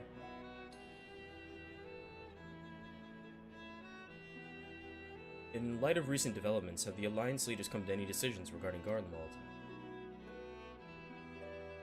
Given the tremendous ramifications of what has happened here, it will take time to determine what must be done. In the meantime, they intend to work with the Eastern Alliance to keep a close watch over the provinces. We have other news to share. Shortly after Anima was defeated, we received reports that each and every tower has vanished. For a mercy, the process was apparently not quite as violent as that you experienced in Thavnir. Those who are trapped within seem to have been rescued and are receiving treatment. To hasten this endeavor, the beast tribes have received instruction in the magics needed to cure tempering. Nice. Master Matoya is no doubt thrilled that Mother Porksea affords her so many visitors. Yeah, that's right! That's how they have so many now. Yes, we are grateful for her ongoing efforts, as well as those of our comrades near and far. As for the contingent, several of our members have been granted leave to return to their homelands after the transfer of Tempered has been completed. Lucia and I will remain, along with a small force to continue offering aid to those here in Garlemald. The Empire may be no more, there are yet those who call these lands home. I believe that accounts for recent events here. So, what of the moon and Telephoroi? Oh man, some crazy shit.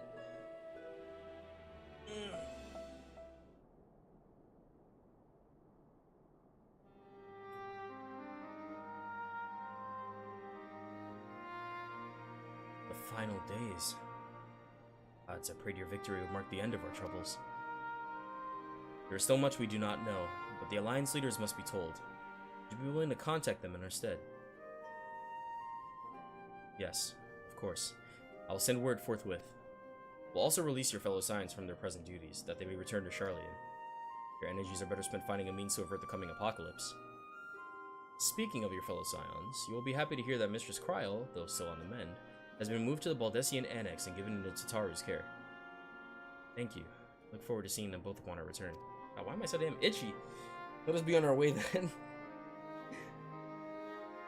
One last thing, if I may.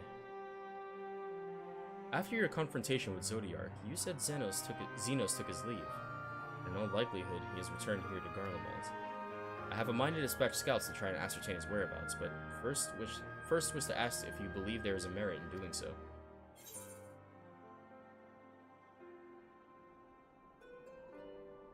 If they found him, they would not likely live to tell the tale.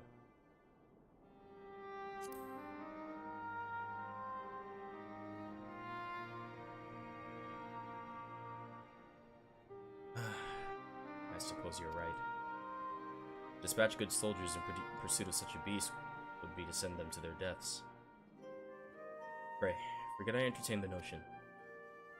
While on the subject of Xenos, the 10th Legion has made an official proclamation. It denounced the Crown Prince and condemned his role in the Empire's downfall. His very title has become a source of shame among his former subjects, and his continued use serves only to hinder relations with foreign nations. For this reason, he has been declared as Xenos Viator Galvis, outcast and enemy of Garlemald. That's fire, actually. So, Viator is a title given to traitors, blood traitors, or not blood traitors, but traitors of the nation. They did mention that, I believe, in a side quest a while ago, but I think it was, I don't think it was in the books in Gubal Library, but I think in one of the side quests they mentioned, oh man, perhaps I'm more of a Viator now than my actual name, or something like that. So, that is actually kind of cool.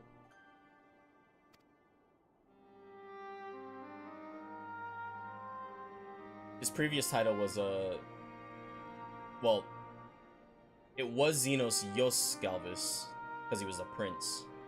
But he, after becoming the king, or the emperor, he would have been Xenos, whatever the one starts with Z is. So if you don't know, Garlean hierarchy is descending from Z to A. So A is the lowest rank, and the title that starts with Z is the highest rank. Let me see, is it Zos? It's, yeah, Xenos Zos Galvis is the emperor title. And Yay. Did I say Yos? It's Yay, right? I think it's Yay. Garlean.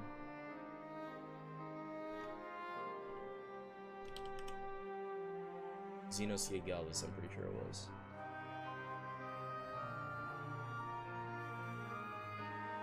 Yep, it was Yay. Okay. Vandaniel is no more, and now his own people turn against him. It seems he's not but his bloodlust to keep him company. Better that than an army to see it sated. At any rate, I will not keep you longer. I pray you safe passage back to Charlian.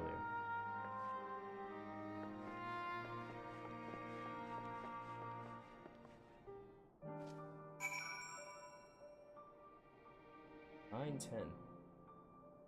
Probably gonna go for a bit longer, actually. I'm gonna look up the MSQ. I kind of want to go until I hit the next arc, if that's okay. Endwalker MSQ. Okay, what quest are we on right now? Returning home? Okay, I'm just gonna scroll down until I see it. Returning home. Okay. So this chunk has 20 quests. 1, 2, 3, 4, 5, 6, 7, 8, 9, 10. So we're on 10 out of 20. Alright, well, we'll see how far I can go. I mean, it's probably gonna be side quests. Like crazy, but... Wait, what? No.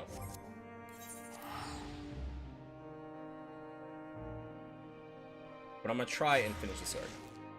Or finish this, set of quests.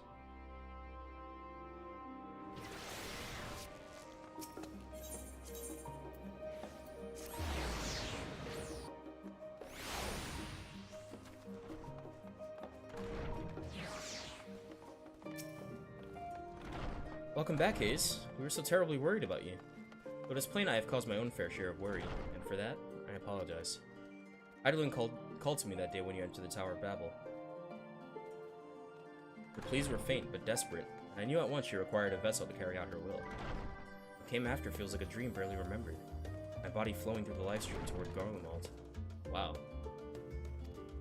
When I regained consciousness, I was all aches and frostbite, exhausted of ether. So exhausted, in fact, I could only laugh. For it was in that moment I understood Raha's weariness from the Tower of Zot. Would that I could laugh at a time like this. Though we prevented Zodiac from being unleashed upon the world, I'm curious to know what else took place there on the moon.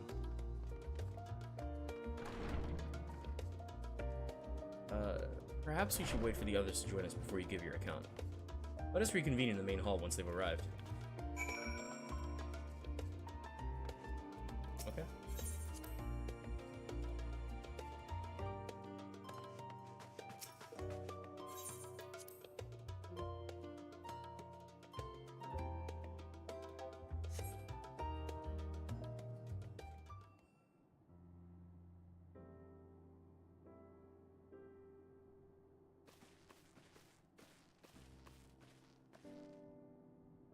Sorry to have kept you all waiting.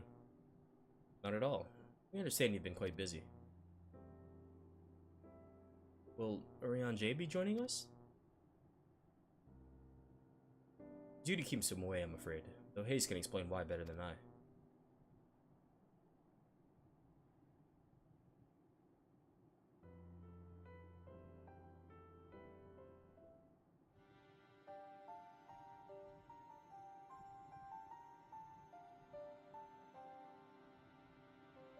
Final days, as befell Amarat. And we are to escape via the moon. What of the source and its reflections? I have no intention of standing by while the world falls to ruin. So how do we stop this? Fortunately, we have no answers at present.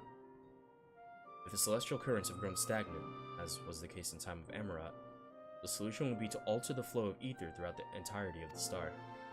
The ancients accomplished this by summoning Zodiark, sacrificing half the star's population in the doing. But it should go without saying that such a sacrifice cannot be repeated. Which leaves us with the daunting task of identifying the underlying catalyst for the final days, a feat which even the Amorotines could not accomplish. Fortunately, we found no clues in Mare Lamentorum. There's so much we don't know about the catastrophe itself, let alone what may have caused it. The final days were marked by the corruption of the Amorotines' creation magics, but we command no such power. Which invites the question, what havoc is in store for us? If we knew that much, perhaps we could draw some parallel with the events of the past, and thereby form some semblance of a plan. Perhaps we should start with the Forum, then. Having worked with the Loporrits in secret all this time, there's surely more they can tell us. Forgive the interruption, but I've urgent news. The Forum is holding a public assembly in the plaza outside. Some sort of announcement. What is Father up to now? There's only one way to find out.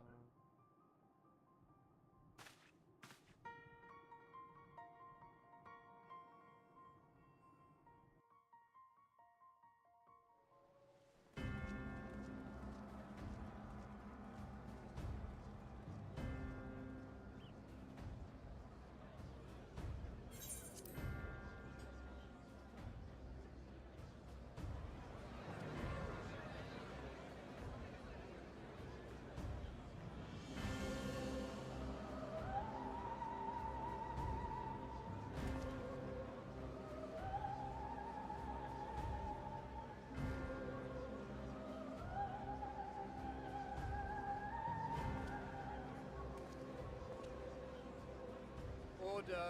Order, I say! Is it too quiet? Let me know. I thank you all for gathering here on such short notice. This day we must speak of grave affairs and their implications for the future of Sharlayan, nay, of this very star.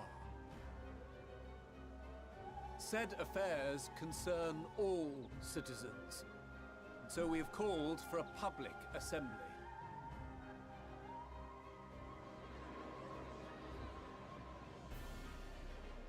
You may have heard rumors of the Talopheroi and the havoc these madmen wreak abroad.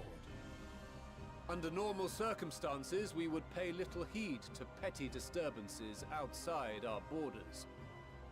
The final days, however, are another matter altogether. For we dare not ignore these prophetic words of Eld. The Endbearers will come, ushering chaos and calamity. The final days descend and devour the very star.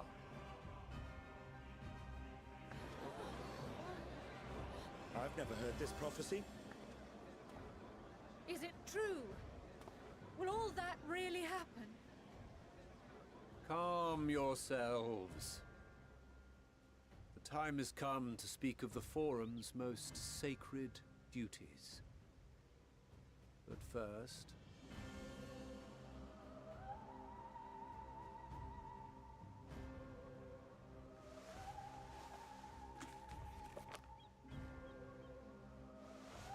Give voice to the voiceless.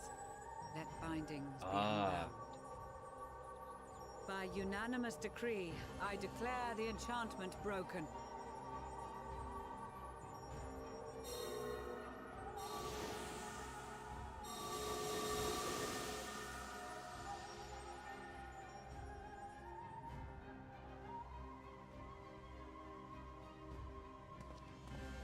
Master Leveilleur, if you would. Oh, that's why he couldn't tell his kids. He literally Very couldn't. well. I didn't even think about that.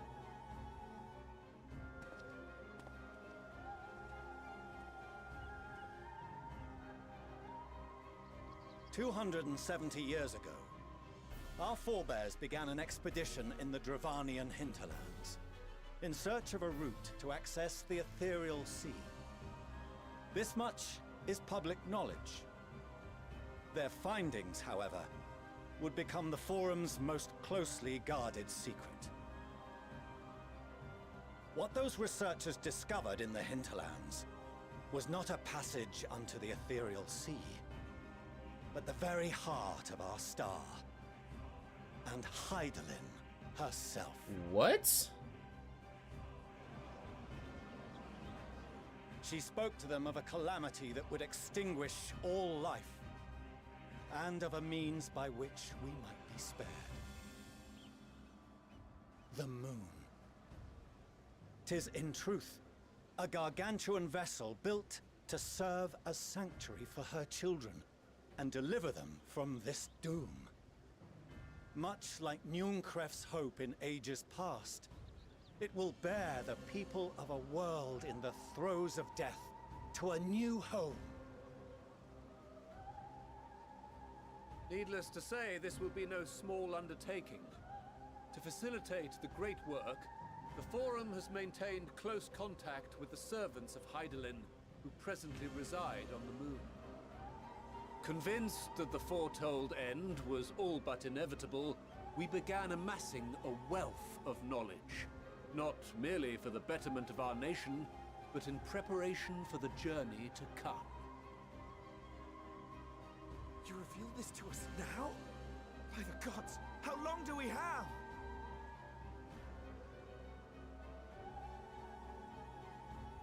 While we cannot say with certainty, we believe the hour to be nigh.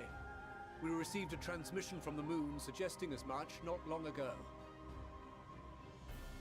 Which is why we must in earnest begin preparations for the Great Exodus.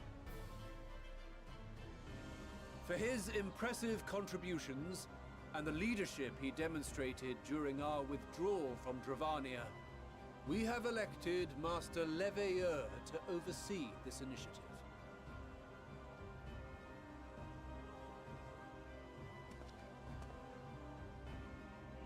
Fellow scribes and scholars, my countrymen, we face a threat of unprecedented scale.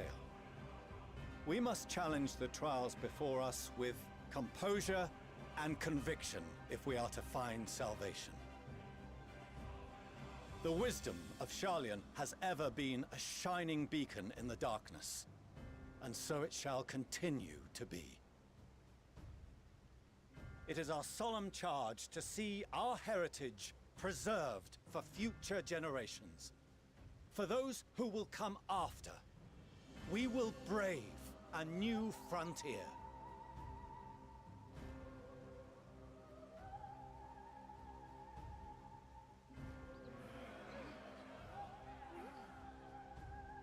Administrative edicts will be relayed to all major institutions ere long. In the meantime, carry on with your duties. With that, I hereby call this assembly to a close.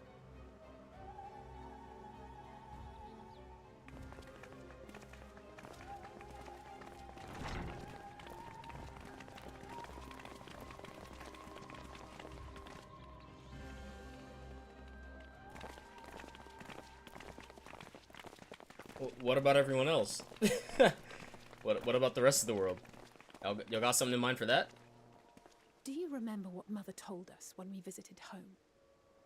That it wasn't until after we were born that Father seemed to lose himself in his work.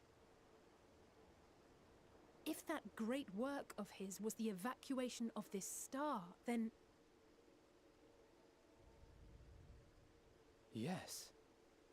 It wasn't for his benefit.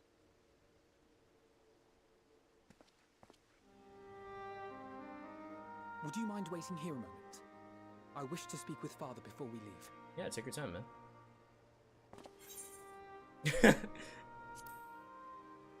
They know me. Thank you. I shan't be long. If it's all the same to you, I have a few choice words to share with Father as well.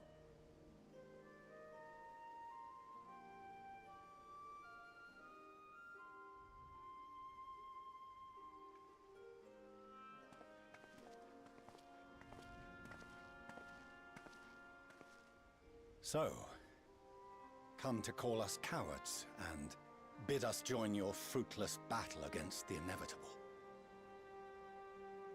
Nay, we do not object to the Forum's proposal. On the contrary, those who wish to flee have every right to do so. Urianger is cooperating with your associates on the moon to ensure that all is ready should evacuation be our only recourse. Then whatever your business, I suggest you be brief. Though we cannot boast the boundless wisdom of Sharlayan, we have first-hand knowledge of foreign cultures, and have conversed with no small number of peoples. These experiences have taught us fundamental truths that cannot be recorded in any tome, nor charted on any map. The beating heart of this planet is its people, many of whom would give anything, even their lives, to protect the lands they love. Many may choose to join you in the end. But what of those unwilling or unable, for whom escape will never be an option? What would you have them do? To ignore the plight of those one might conceivably save is not wisdom, Father. It is indolence. Hit him with it. This is why we choose to fight. We'll not ask for your understanding, Father. Only that you don't turn a blind eye to the good we have done. That we can still do. We're not children in need of protection. Hold fast to your principles and let the world burn if it please. But we believe there is still another way. And if there is, we will find it. You see if we don't.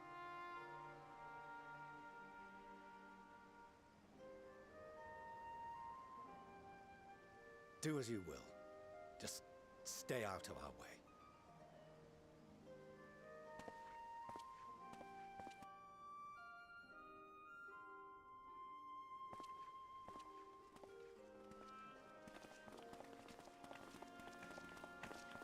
Were he not so consumed with self-righteousness, he might tell you how proud he is of you both.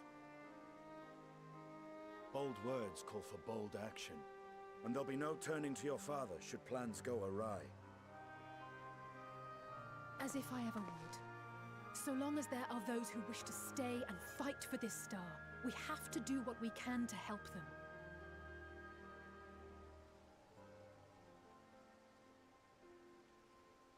And if we're to do that, we'll need to be well rested. Wouldn't you agree? And having triumphed over what we once thought to be the source of all evil, I can think of no one in greater need of at least a dozen winks.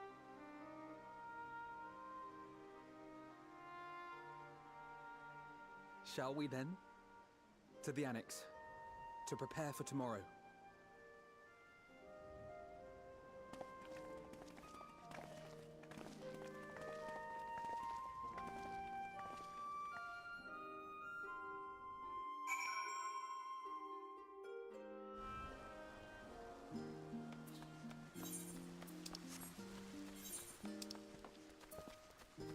Oh, I can unlock that now. Let me go do that, actually.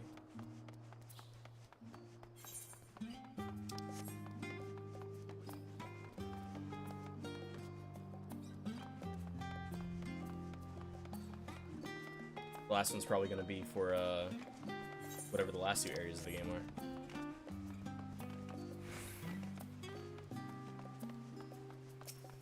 I've not been doing my hunts. Good to see you, Hayes. I've heard a great deal about your recent exploits, as has everyone else. That's why I feel confident recommending you for associate level hunts. The challenges you face from here on out will be significantly tougher to contend with, but I'll wager you can handle them. You've yet to give me a reason to believe otherwise. Associate specimens are not only more threatening, but also more difficult to track down. You'll have to seek them out in the world's most inaccessible and inhospitable regions. Bloody Garlemald. Gods, I hate that place. Now, if Ilsabard's and Friendly North was our only problem, I'd simply remind you to strap on your furs and take some ale for the road, but... well, perhaps it's best if you ask Jalak Shell what she's working on. There's nothing quite like hearing it straight from the Tropico's mouth. Yes, I heard it from here. If Northota insists, I'll tell you precisely what I'm dealing with at the moment. Let's look at this request from Chrysiel, shall we? She's Charlene's sole xenobiologist, a self-proclaimed one, mind you. And it's her raison d'etre to prove that life exists upon stars other than our own. The astronomers have long since banned her from their meetings and refuse any request she makes on the principle. But alas, we have no such luxury. She's been demanding samples from the moon for some time now, despite the obvious impossibility of acquiring them. Associate hunts often present such challenges, with no ready solution. But we Gleaners pride ourselves on our resourcefulness. All we can do in such cases is post them on the board and hope for a miracle. Try telling that to the clients, though. In any case, I would be thankful if you take a look at the board and try your hand at any bills that suit you. The guildship has high hopes for your success. No pressure, of course.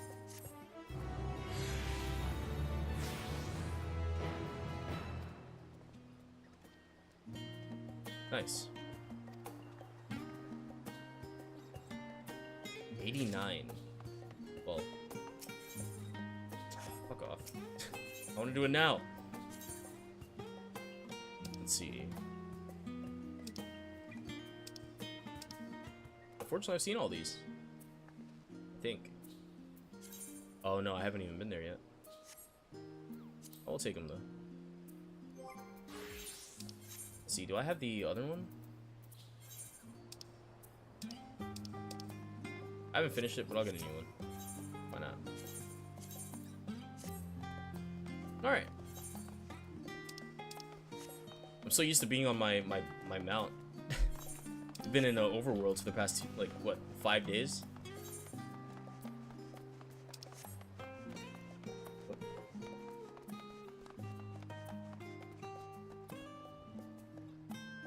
There we go.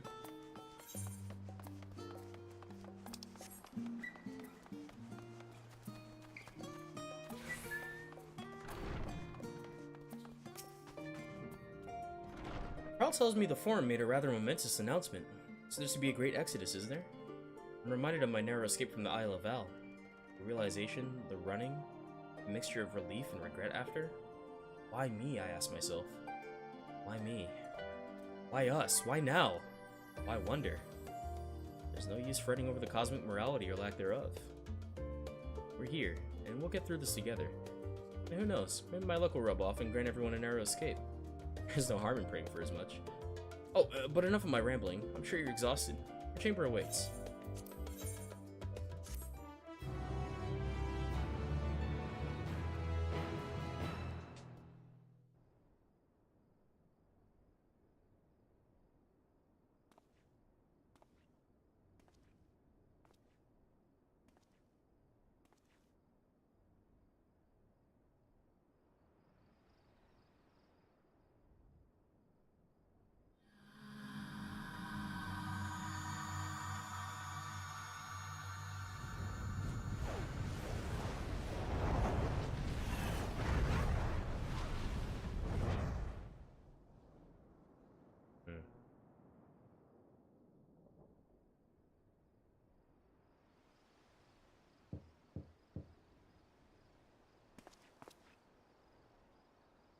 A visitor has come knocking at your door.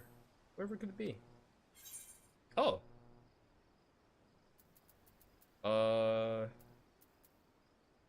So they did something like this in Shadowbringers too. If you do all the role quests, there's a really cool quest line. I hate that it's not mandatory, but if you do all the role quests, there's a really cool quest line where you learn the truth about what bathed the world in light.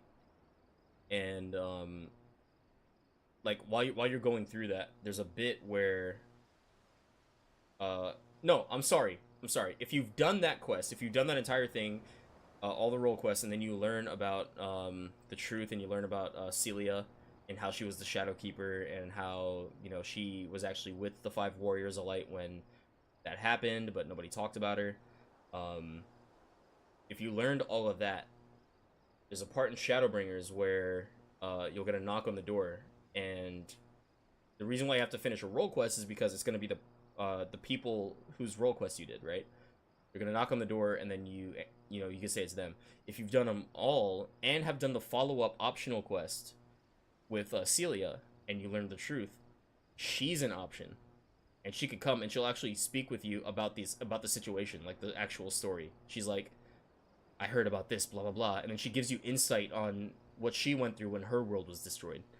So Celia was from so the World of Darkness, you know, the raid. That is you actually going to Celia's world and doing that raid.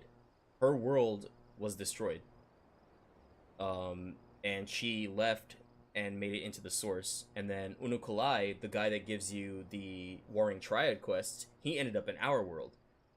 And there's another quest where, after you've done all that, if you've learned the truth, there's another quest where you can actually reunite Unukalai and Celia, and you bring Unukalai into the first. So yeah, it was actually really cool. I'm happy I ended up doing all the role quests. It was just hard leveling up everything to 80, or I'm sorry, to 70, and then, you know, getting them to 80, or whatever the requirement was. But it was a lot of fun. It was a lot of fun. Yeah, it was really cool. Like it was, as far as like my favorite pieces of like optional lore and side quests in the game, I think it's those. Like, it's a really good side quest. I hate that they're not mandatory. First of all, I hate that the Celia revelation is tied to doing all 4 role quests, right? I feel like that should just be like its own separate thing, part of the MSQ, but, you know. But yeah, it was really cool. I'm gonna say Alphino. He's the homie.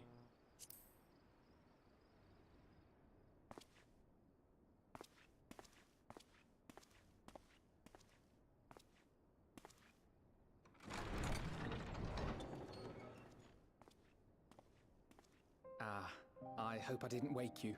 Nah, man, what's up?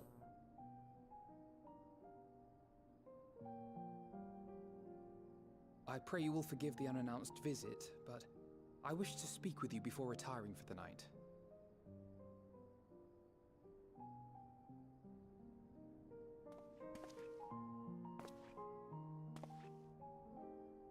About Garlemald, and the time we spent with the people of Tertium. Tertium? Dangerous though it was, I'm glad we had the opportunity to treat with Euless and Quintus. I was worried what might happen after we were collared. If they attempted to restrain you too. If they succeeded. Once more, I put you in harm's way. And for that, I must apologize. It's fine, man. Or rather, I should thank you for trusting in me time and time again. After all our journeys together, I dare say I've used every expression imaginable to convey to you my gratitude. Nevertheless, I hope these words of mine still carry some small weight. Tomorrow, our fight continues. Mayhap it would have been better to seek you out after we have true cause for celebration. But having mustered the courage to stand up to Father and achieve a personal victory of sorts, I wanted to carry on in that spirit before my nerves got the better of me. The hour grows late, and you doubtless tire of my ramblings. I literally have infinite time I for have you. a letter Alpha. for Orenvold to finish, but we'll be off to bed shortly. Sleep well. Peace, man. He's been there since the beginning, you know? It's the homie right there.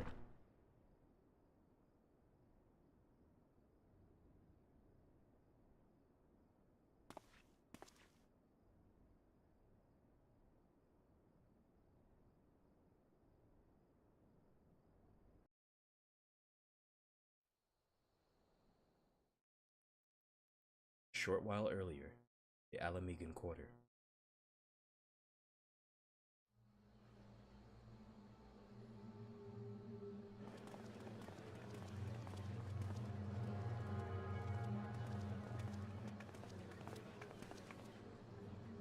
Thank the gods that tower is gone. The sight of it was enough to make me sick. Thank the Ilsebar contingent, more like. Word is, they fought their way into Garlemald and toppled the bloody thing themselves. Not just the one, neither. All the towers have up and vanished. Aye, I heard the same. Commander Aldin and his troops helped keep casualties to a minimum, too.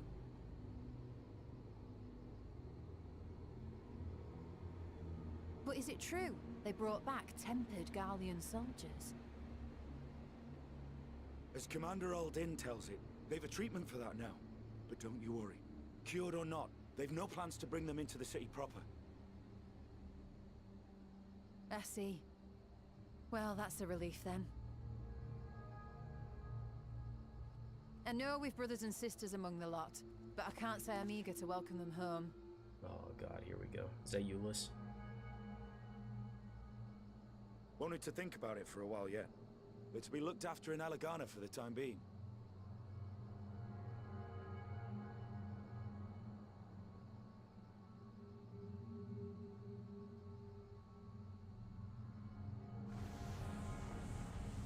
Hmm?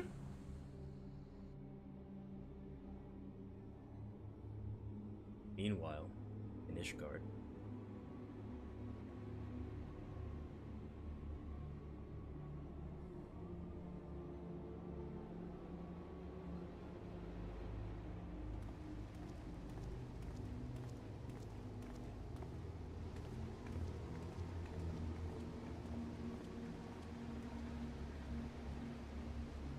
Erinville.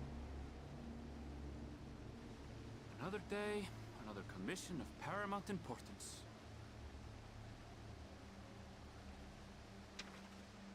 Oh, what have we here?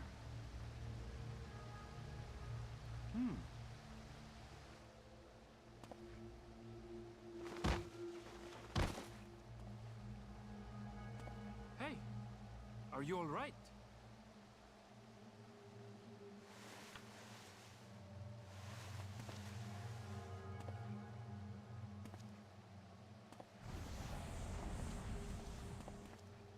Was that? No. The shadows play tricks, nothing more. Erinville. That was fucking black fire. What do you mean the shadows play tricks? The towers are gone, and the Garlean threat is abated. And yet, why does it feel as though it's about to get much, much worse?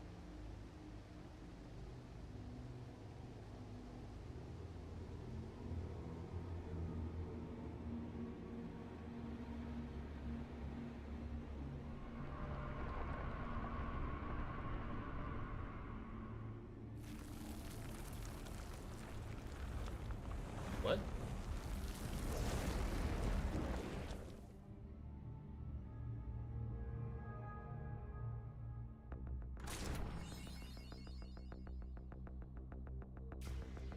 Fire.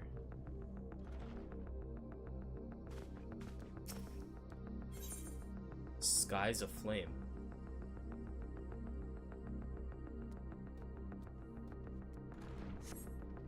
That might have to be where I call it. I can't think of a better stopping point than that. So it's starting now? I mean, I noticed the quest was level 85. We're halfway through. I guess it's starting now. Shit. I'll pick it up tomorrow after I get off of work. I might play it immediately. What the fuck? Thanks for stopping by. I appreciate it. I'm really curious what the last two areas are gonna be. If you know, we've been to the moon, we've been to Garlemald, been to Tavernaire. What the last two areas gonna be? Who knows? But again, thanks for stopping by. I appreciate it. I'm going to probably get a little bit of a nibble. You know what I'm saying? And I might just test some games with the new GPU. It runs like a dream. So have a good one, and peace.